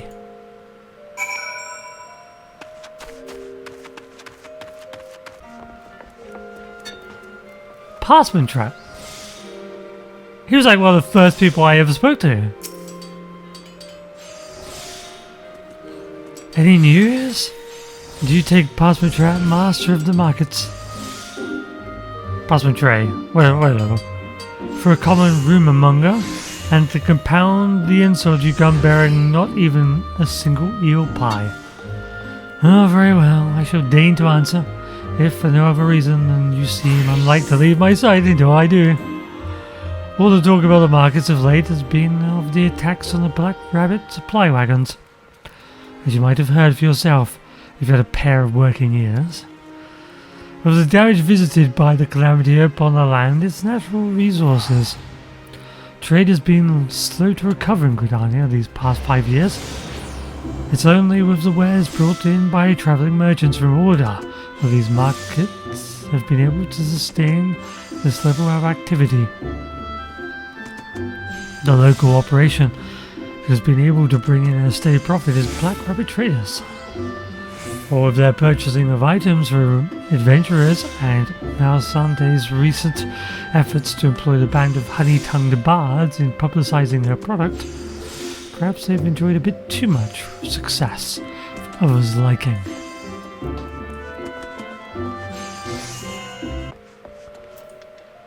Oh, these two. Whoever could be behind these unpardonable crimes. What crimes, you say? Why, I speak of the vicious attacks on the Black Rabbit supply wagons. Of course. I'm surprised you've not heard. The tales are so terrifying as to keep the bravest merchant up at night. My brother Markelo, stubborn as he is convinced that the old uns are pulling the strings. I, however, believe we should be wary against letting our prejudices colour our views. Take Rishishu, for one. While many merchants think only of profit, she has spared no effort in studying the Gridanian culture and trade, filing regular reports to Order on the transactions made at these markets. As she tells it, she has taken an active role in promoting Gridanian wares in her own homeland and access and across the realm. My brother is entitled to his opinion, but I cannot see how any could question the girl's intentions. Well, I think I do. Rumours, you say? Surprised you haven't heard of them yourself. Can't take more than 2 steps these days without hearing of another attack on a Black Rabbit supply wagon.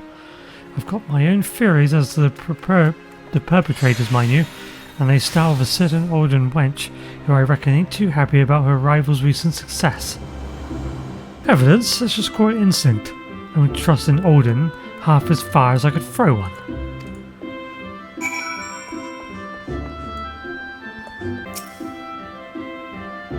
So, our recent troublings are the talk of the town.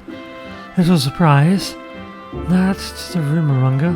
This misfortune of others tastes as sweet as honeyed mead.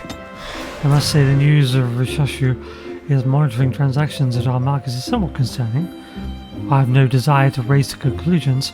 I believe caution is in order. There is more. While presenting herself as an independent merchant, I have reason to believe she procures a sizable portion of her stock through the Badge Trading Company. Perhaps the name is unfamiliar to you. It is most often heard in connection with all manner of ill rumours. Dealings in stolen goods, swindling unsuspecting customers, and so on and so forth. Under normal circumstances, I'd want nothing to do with this band of thieves. But if they've set their sights on honey-tongued homunculi, I simply refuse to turn a blind eye. Fortunately, I have an idea. I prepared a certain document that should pique Rishashu's interest. I would ask you to deliver it to her and keep her distracted. I will take care of the rest.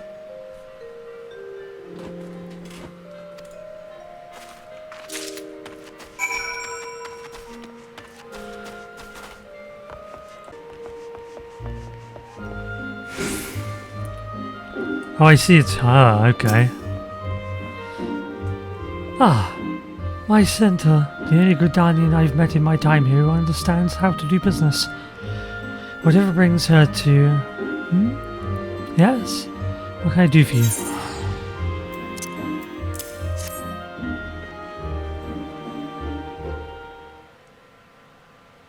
A proposition for me, you say? I've been around for too long to fall for empty tales of easy profits and great windfalls. But very well, let us see what you would offer. This is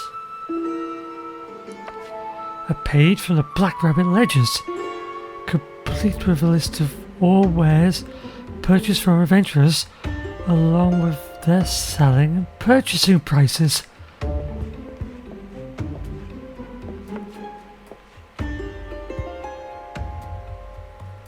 With this knowledge, I can simply sell the wares that they offer at a discount, while raising the price on those goods not obtainable elsewhere.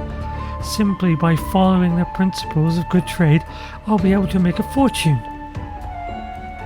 My dear Mycenta, I know not what brings you here today, but it would appear you've come just in time to watch me win over your loyal customers.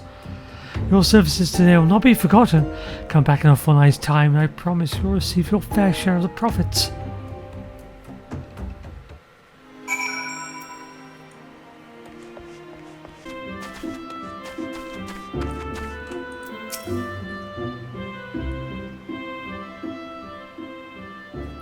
I can't thank you enough. With your aid, the first step of my plans be carried out to perfection. Now my visitor should be arriving any moment.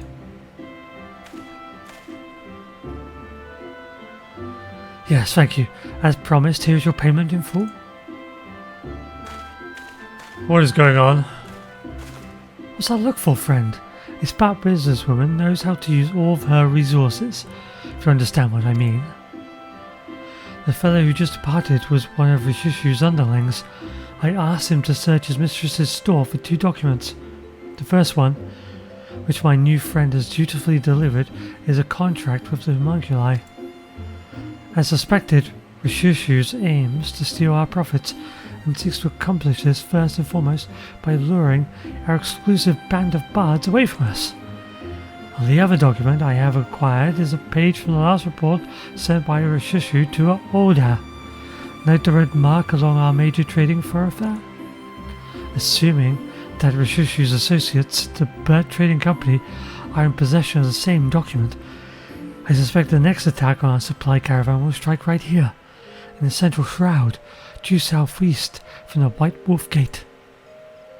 Such brazen acts of banditry cannot be permitted, yes? I beg of you, adventurer, hurry into the wood and give the would-be ambushers a drubbing they deserve. Should you find any evidence of a connection to those blackguards at Bayet, deliver it to me at my place of business at Knot. If we do not act quickly, my sweet-tongued, fair-haired beauties will be lost to Gridardia forever.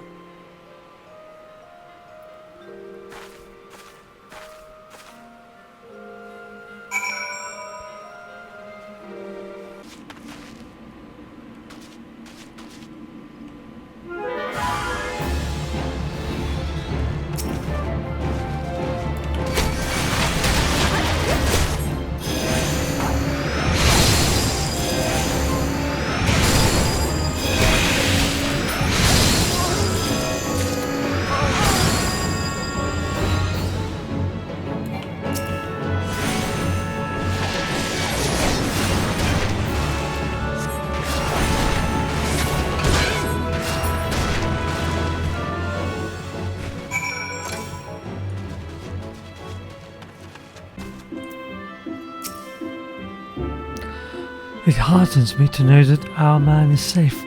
You have my thanks, adventurer. Pray tell, were you able to find any evidence in connection to those rogues at Bayet? Oh, apparently I did. Aha! Just as I suspected, it began as mere speculation, but I dare say we've built ourselves the most convincing case. Yes, everything has come together.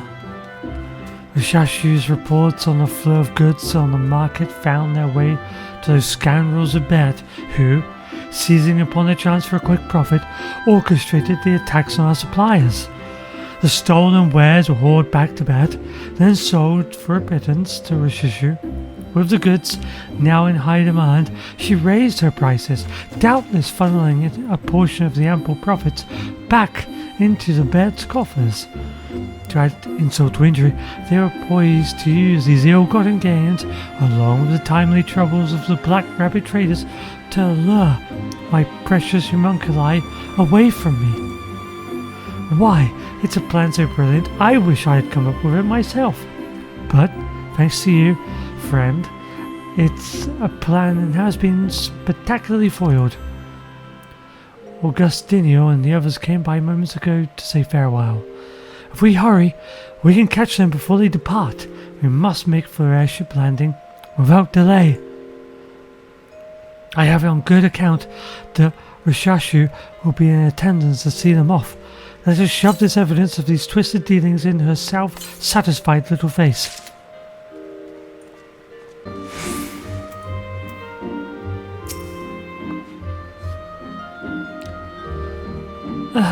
Come for your share, have you? Patience, friend. Fortunes are not made in a day. Would you have another proposition for me?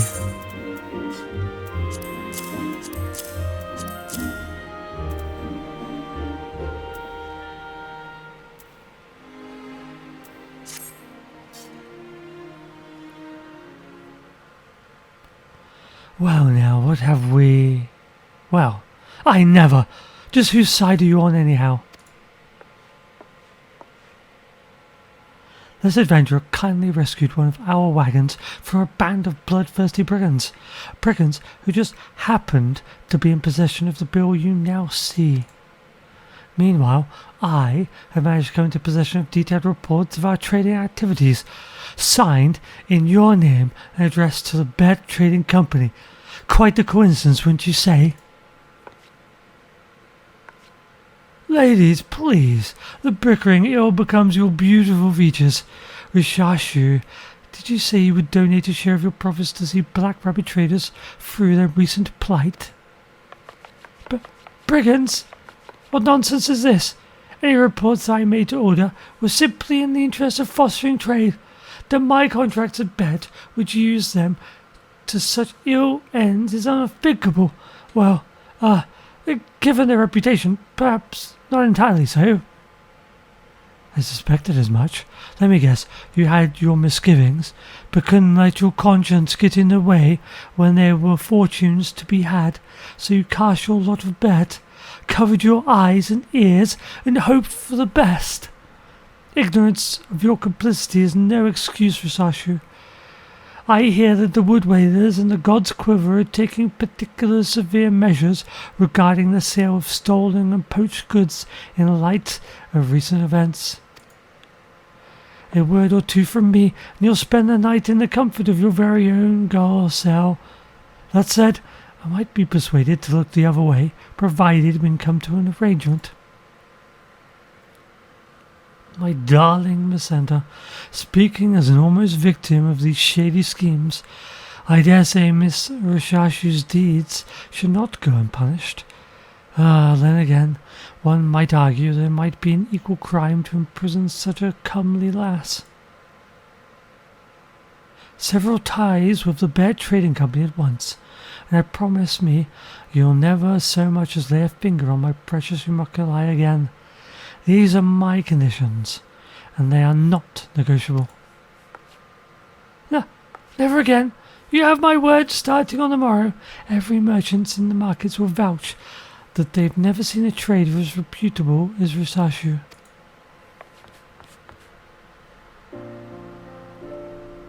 There's no putting anything past you, my dear. Now is brilliant and beautiful. Now there's the last word of the song. Says he who is ready to bolt for the desert at the call of the highest bidder. Ha! Consider yourself fortunate that when it comes to business, I hold my own with anyone in order, or the realm for that matter. With the help of a few good friends, that is. Ha ha! Wah! Bold and beautiful oil! How could we ever have so much of a thought of parting ways? Just so, just so. Why, I've never seen a woman more willing and able to use all the resources at her disposal to overcome any obstacle in her path. Remind me never to end up on your bad side again, my dear. Stick to your songwriting and singing, and leave the financial affairs to me. I don't foresee us ever having any more problems. Do you have an understanding?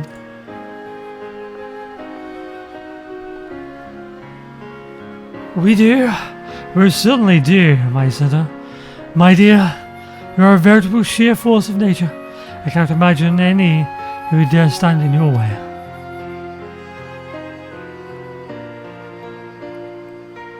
I'll be watching your future performances and our ledgers with great interest. Here's to a profitable relationship for years and years to come.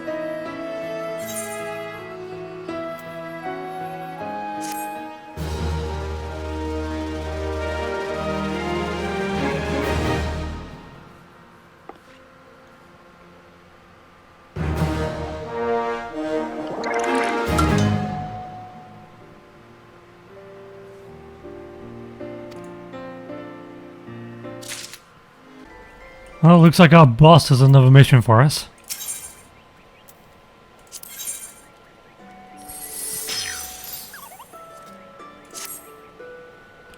Now, here's the kind of enthusiasm I like to see.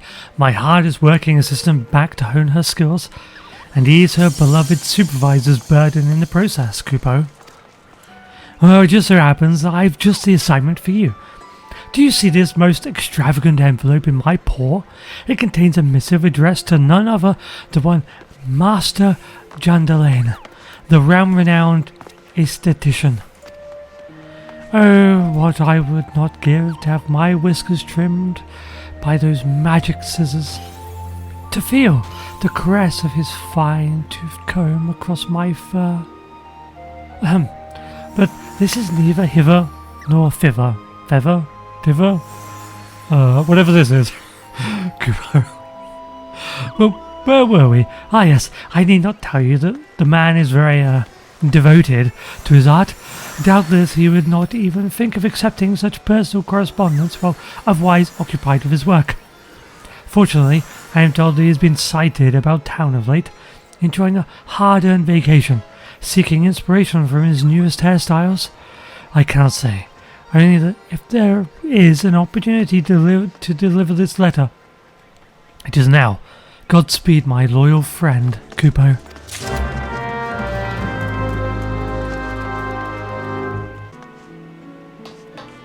Ah, Pio. This is cool though, because one of the first quests I did was for the aesthetician. Whatever. What a ravishing lady! Her husband-to-be is quite a fortunate man. Would you not, leave a delivery for me?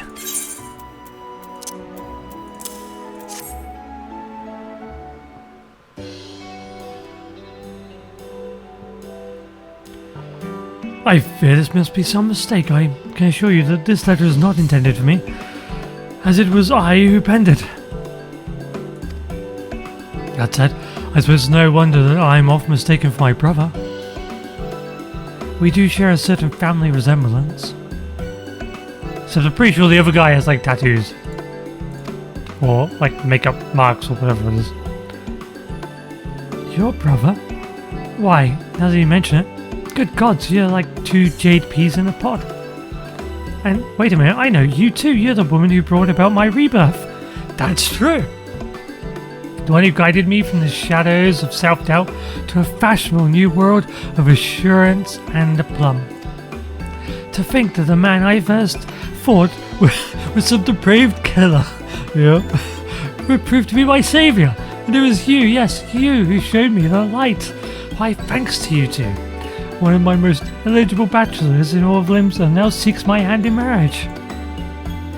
I dare say, my lady, that this comes as a little surprise. Only a blind man or a fool would fail to recognize your radiant beauty. Quite the charmer you are, but you must understand, it was your brother who brought out the beauty inside me. Should you encounter him in your travels, do pass along my gratitude, master. Ah, but where are my manners? I am good friends, Nee. Good friends? Of house, well, you not like to know of us, but perhaps you do know of House Zemel, with whom we share common ancestry. It is a matter related to my house, more precisely it's a line of succession that has brought me to this nation. Our father, you see, has been stricken with an illness most grave. Though he yet clings to life, his strength wanes with each passing day. In a moon's time, he will need an heir. There is only one man in the realm who can fill that role. For the past 5 years, I said nothing to my elder brother. As my elder brother idled away his days crafting coiffures. But I can remain silent no longer. A duty far greater than trimming of locks calls Jadaline back to Ishgard.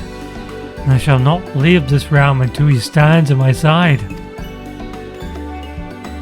Master Jadaline of noble birth, he always did have a most dignified air about him. If you are looking for your brother, he mentioned something about heading off to procure a new comb. Only the finest of tools for my wedding day, he said. A comb? The Carpenter's Guild is located in the nation of Gridania, is it not?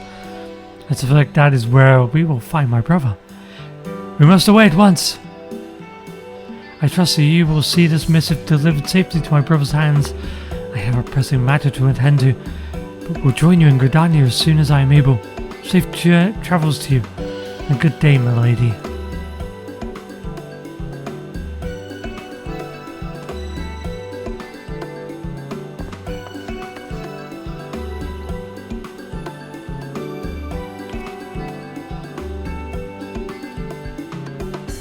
Well, that man certainly dashed off in a hurry. If you've a mind to deliver the letter to his brother, you'd best make it to for the Carpenter's Guild and quickly.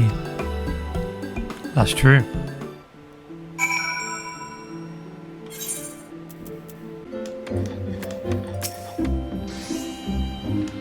Over jaded there, are you? As I told his brother, the man conducted his business and then went on his way. Bah! How can my brother so flippantly forsake duty and family? It makes not a whit of sense. Perhaps not to you. It would seem you have thoroughly convinced yourself that Jadeline is the best one suited for this duty. You would ask of him. You would suggest he is not? Why not stand by while you besmirch my brother's good name? Well, it is true that in recent days he is little more than a glorified beard trimmer. I saw Jadeline serve as our family's right hand since he was scarcely a man grown. He was the very paragon of duty and honour, an example to all around him. Calm yourself, boy. I hold your brother in the highest esteem. It is precisely for this reason I speak as I do. Allow me to tell you a tale. Once upon a time there lived a young carpenter. He was possessed of some talent and great zeal for his craft, and his master. They were convinced that the boy would come to great things in the guild. But the road to success is fraught with many perils. After suffering the loss of a close friend, the youth began to lose his way. Racked with despair, he let both mind and body go to waste. His close-cropped coif grew to a rampant snarl, obstructing his field of view, and getting tangled in his hands as he wielded his hammer. His work suffered, and his masters began to ask if he might not consider another profession. One day, as he shambled to the workshop, he was ambushed by a strange man wielding twin blades. Before he could even realize what was happening, his tangled locks lay on the ground in a scattered heap. In the moment, he came to a realization. Thanking the man for his services, he returned to his workshop. As if by magic, the youth wielded his tools with a newfound focus and confidence. Works of surpassing quality emerged from his hands, and he reclaimed his status as the guild's rising star. Today he stands before you as Timbermaster, wearing his hair in the same fashion as he did the day of his rebirth. Plant a sapling in Heavensward, and one day it shall grow into a mighty oak. Plant it on a snowy crag in Corvus. It is not like to survive the first winter. If you would seek out your brother, pray consider these words. You will find him at the Alchemist Guild in Uldar. I thank you, my good man. While I cannot say that the moral of the tale is immediately clear to me, I'll take some time to ponder your words on my journey. Fare thee well.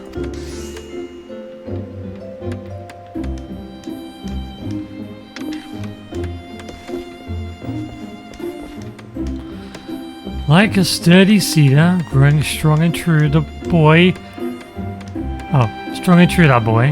but allows cedar to dry overmuch, and is quick to splinter and shatter. You seek Jadeline too, yes? Pray watch over his brother of his. I trust this journey will take him further than he can even imagine. And send my regards to Severin.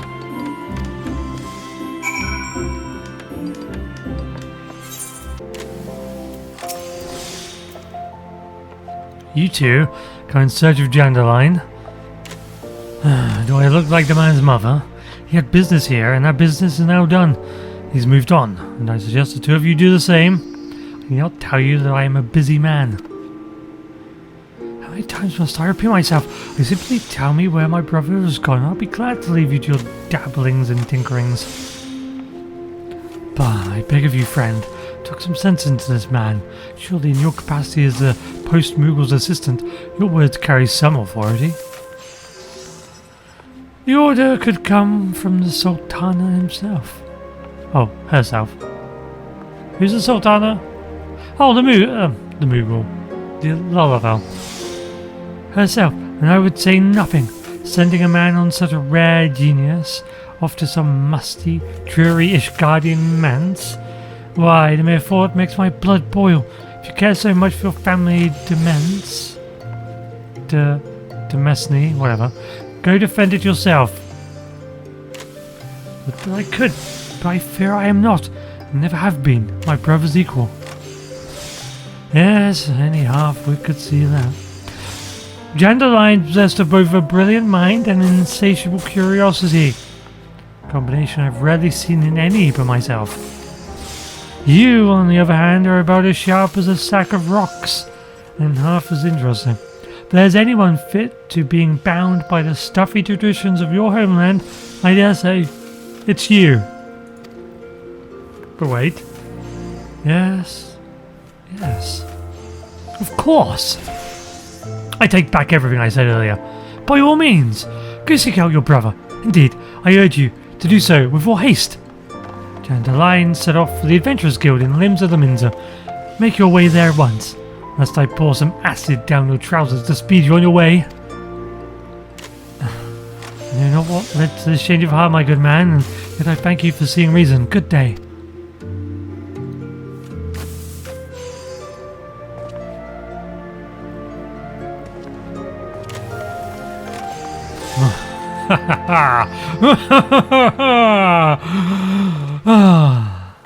That boy is a fool, but he is an amusing fool, which I must say is the best kind.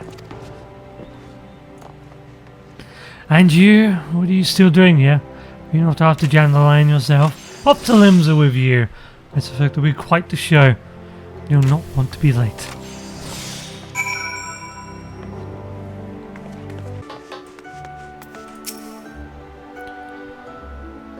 A letter for me. As you can see, I am somewhat occupied at the moment. But for you, darling, anything?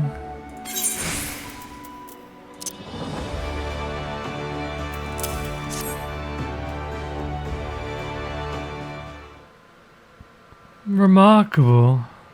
Oh. Remarkable, friend. To travel the realm thrice over to deliver my message to my brother. You're a true exemplar. To messengers everywhere. Well spoken, brother mine. I have found myself quite taken with this adventure as well. It is as if we share a mind. If you feel this way, brother, then why do you resist your calling? Father needs you.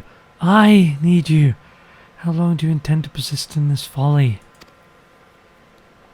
When did you become such a dreadful bore, dear brother? Have the chill winds of our homeland frozen the heart that once beat inside you?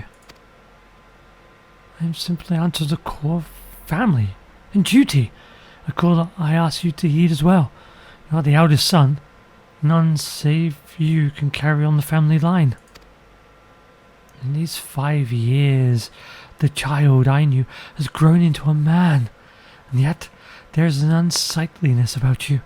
This meekness, this timidity does not befit you.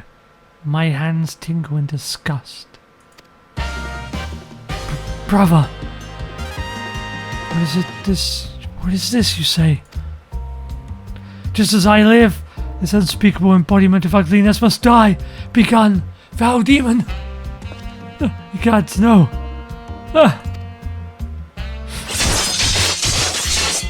There goes Dandelion. What? Hair extensions woven from the hairtail of jet black eastern steed. A moustache plucked from a mighty behemoth's mane. Tell me, brother, how do you feel? Why, it's as if the shadows of self-doubt repurged my soul, cast away by the light of a singular and waving confidence. Where once stood a faltering child, now stands a man brave and bold. Who knew that long locks and facial hair could be so empowering? It's as if I have died and been born in you. Just so, brother. You're always meant to follow in Father's footsteps, just as I was to pursue the path of my own. I have simply brought out the man that was always inside you. A most happy name day to a brother reborn. The words of Master Beaten and Severin. It all seems so clear now. Good God, how could I have been so blind? Forgive me for making mock of your art, brother. The people of this realm need you. That much is clear. Worry not for father, or for our lands. Yes, I shall return to Ishgard, with our family proud.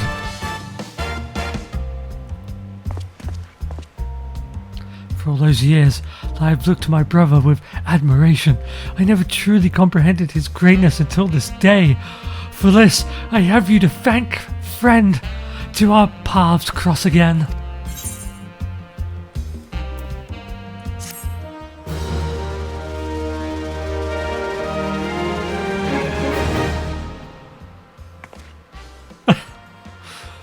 China line never fails to impress.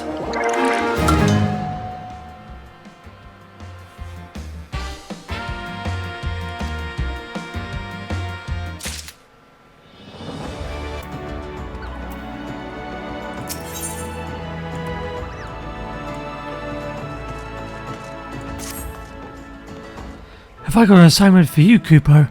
Fan letters addressed to one of Uldar's preeminent gladiators, the Prince of the Blood Sands, the one and only Franz the Fair.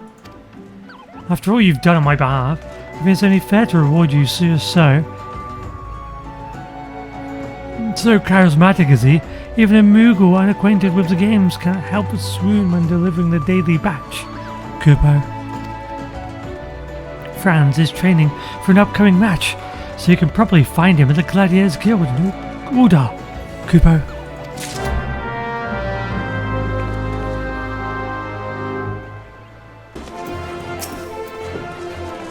And what can I do for you on this most What can I do for you on this most beauteous morning? Shall I sign your flyer of my mark, perhaps? Well, here you go. I suppose he does get tons of fanware, so...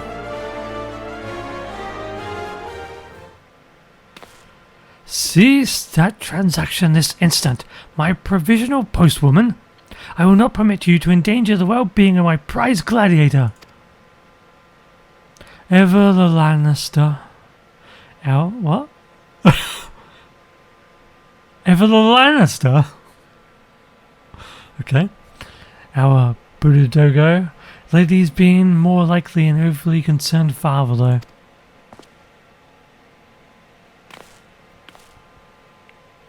Without full cause, every day brings us more disconcerting missives from disgruntled fans and dishonoured opponents, with ever more elaborate threats. I fear not jealousy and envy from my enemies. Will them words leap from the parchment and do Franz harm? What in the seven hells is the horrid stench? The foul fruit of poisonous intent, a Moogle seedling concealed within the letters. Pray hold your breath whilst I dispose of the creature.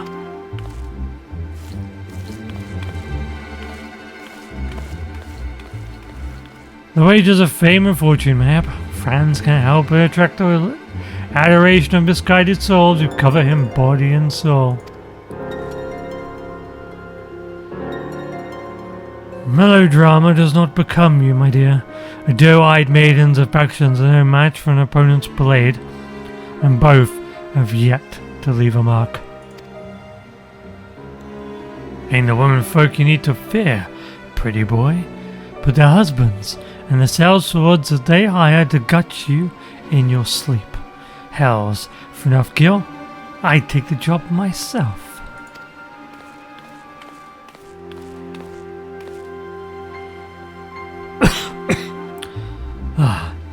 His mutinous phasing phrasing notwithstanding, Langiost's suppositions are closest to my own.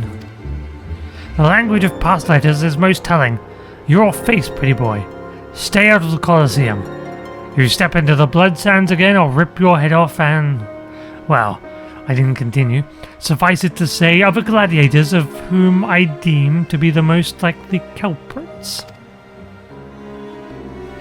If so, then these fine upstanding gentlemen and women are more than welcome to seek recompense in the Colosseum.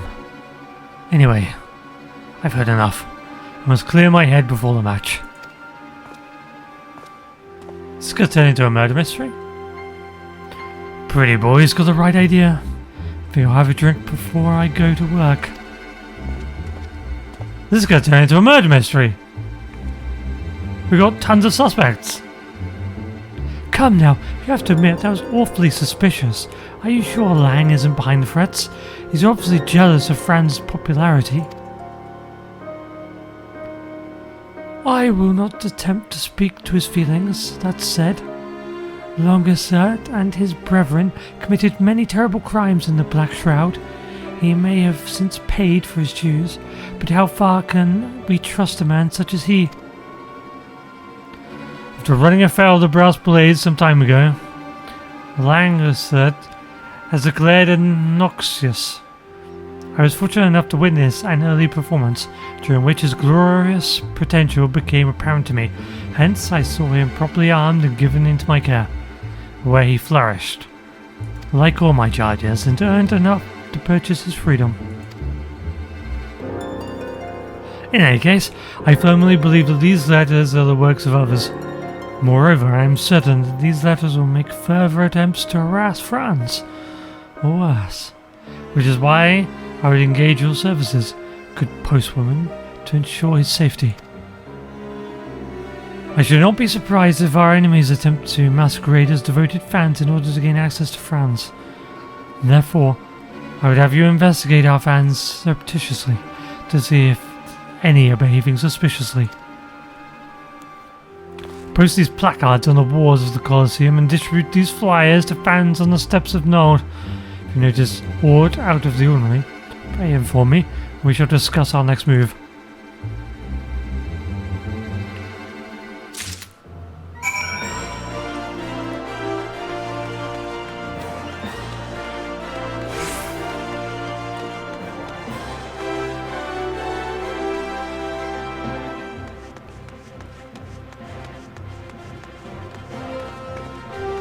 Oh, that's the Colosseum down there. These are terrible views. Like, you can't see half of it if you're up here. Crane your head down, you're still missing whatever's here. So if fighting's up in here, you're screwed. Like, it's way too high. Down there, like, that should be the gallery for everybody.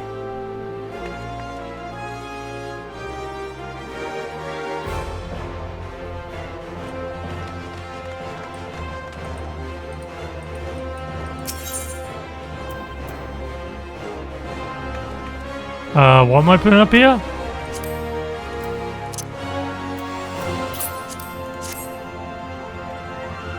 Well, only one worked.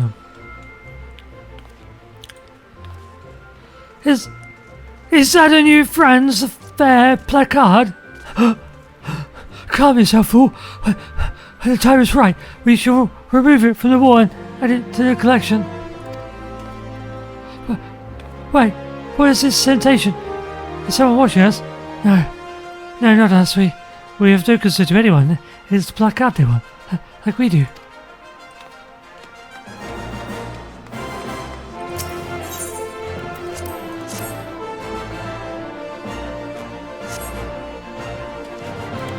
Would you look at that, boys? A new Franz Fair placard. Cool. Look at the pews they drew cheering him on. He's swiping your wife. He's swiping your wife! Franz the Fair, he's swiping your wife!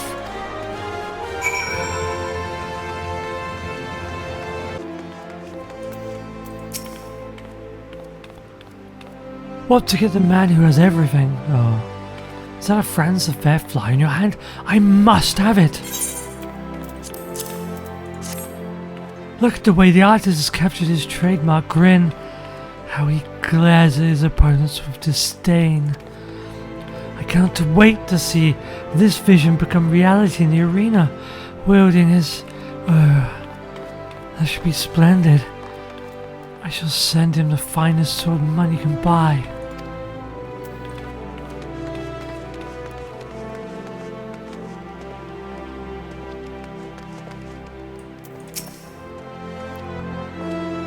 More than a few gladiators take after Franz the Fair, like this fellow here. Of course, there's no substitute for the real thing. Oh my, I had no idea Franz was fighting so soon. I was so taken with this imitation that I nearly missed the genuine article. What to wear? What to wear? I must prepare the perfect ensemble to catch his eye and seduce him from... Did you feel that? I just had the strangest sensation as someone was staring daggers at us.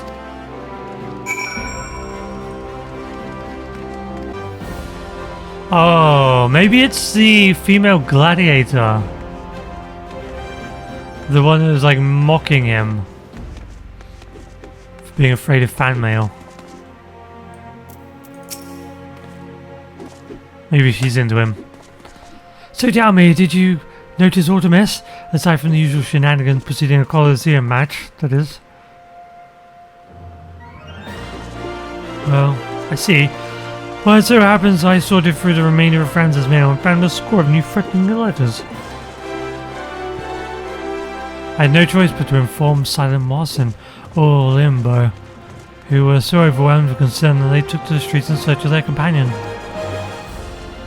While we await their return, I would have you continue your covert surveillance of the Colosseum by consorting with our more prestigious guests as my representative. You may begin with Lady Genevieve. Extend her your warmest welcome on my behalf, but remain ever vigilant to your surroundings.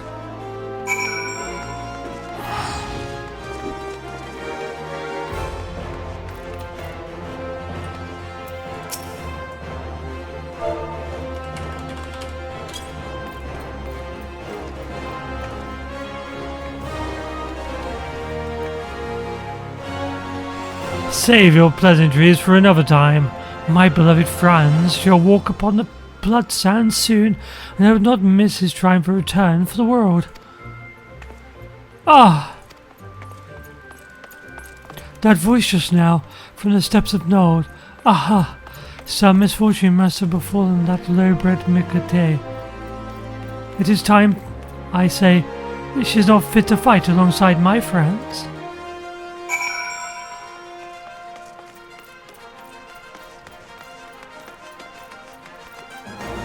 Oh, maybe it wasn't her then. Maybe she's not into it. A part of it. Wait, which way?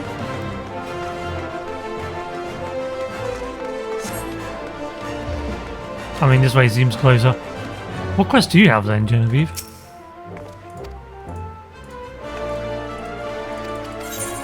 Whoops. Wait, what was that?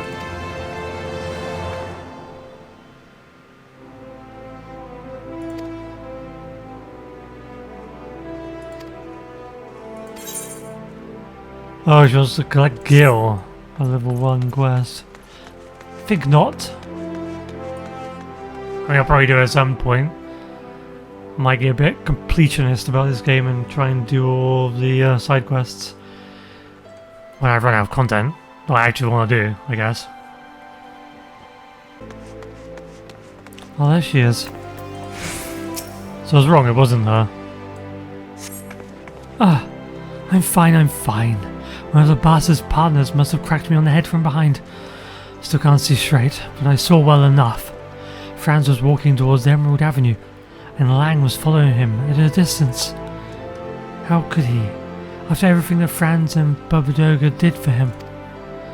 Even Mubo can't fight his way out of a sentence. If it wasn't for Franz, Lang would have died a Noxus. And that's what will happen if he's fool enough to kill Franz. But you won't let him, will you? Wait, what is going on?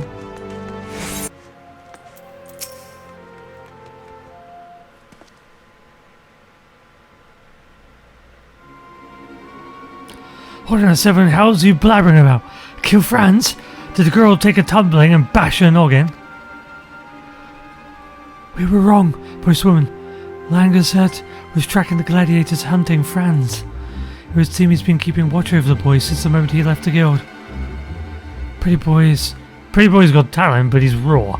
Knows how to deal with enemies he can see. Has an inkling how to deal with those he can't. So I make a habit of following him from time to time. Gosh, he's a slippery one and off gets away. Credit for the particular failure goes not to Franz though. The gladiators noticed our presence. We weren't prepared. There were too many innocents. Sod it, I ain't making excuses. What I wanted to do was keep him safe. I owe him that much. Gil, ale, women. Ain't naught compared to freedom. A man that helps you win that is a man you owe for life. Oi, postwoman, you're the only one still standing. Helping a horse son keep his honor. And go after the pretty boy. Help him and the others. Help him and the others. Went to the gate of Nod. It will masks, and for all the fury of the Colosseum gladiators, we will need time to recover. More than my body. My pride's in a bad way.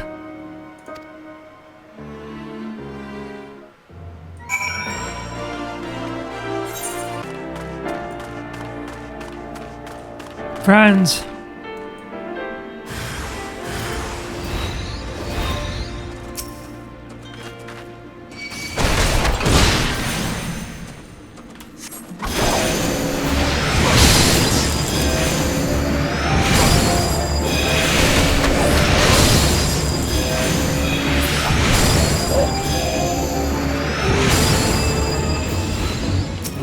Oh, who are you?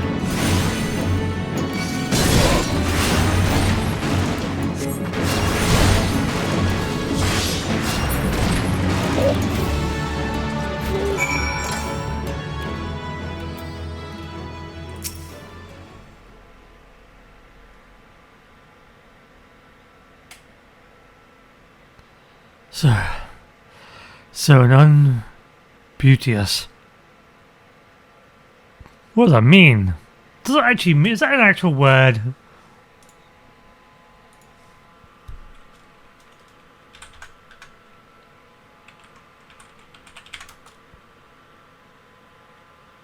Oh. So unbeauteous, which apparently means unattractive. I guess it makes sense. Yeah, because it'd be like beauty anyway. Anyway. How all my friends have suffered for my sake. So he's like obsessed with beauty then. But you, good postwoman, you were magnificent in battle. Beauteous, even. More so than me, to be sure. How did you become such as you are? I must know. My fans, they cheer for me. They believe me beautiful. Yet, in truth, I can never live up to their expectations. If but to a true test, long have I suspected that the syndicate conspires to have my party face lesser opponents to ensure our victory. Oh, our party face lesser opponents to ensure victory. Okay. So when I learned of the gladiators' threats, I was overjoyed. I stoked the fires of their jealousy to invite an attack. Long had I craved a true challenge, and soon I would have it. 'Twas to be my quest alone. None were to be involved, much less hurt. Alas, and I fear for my safety, or have suffered on my account. Bugger me. If you wanted a beating, all you have to do is ask. Now to give him a good kicking. Hells, I have a mind to give him one anyway. There's to be no more moping or sneaking about, is that clear? This crisis of confidence is hardly warranted, Franz. You're a formidable gladiator, not to mention the soul of this team. God's damned right. We were trying to protect you because we thought you were weak. We were doing it because that's what mates were supposed to do. You hearing all this, Prince of the Blood Sands? the pride of order, the suave southern dandy, quit contemplating your navel and accept that you're pretty goddamn good at this gladiator business. Yeah, I am pretty good, aren't I? Beauteous, even. I don't know what came over me. With that, I believe it's time for your beauteous return to the shores of Gladiatoriana. I'll fight in this match solo. The others are in no condition to participate. And just like that, he regresses and attempts to shoulder the burden by himself once more. Lest you forget, I am also pretty good at this conjuring business. Those weaklings in the Colosseum don't stand a chance against us, even as we are now. Let's just earn our pay and get back to the training grounds. Try not to be too efficient. Remember, it's not about if you win, but how you win. The style, the improvisation. Give the crowd something to remember. Then, you may return to whatever. Say, you should come and join us afterwards, postwoman. I would love nothing more than to pit my beauteous skills against yours. Aye. Halatali ain't as glamorous as the Blood Sands, but I guarantee you have a good time.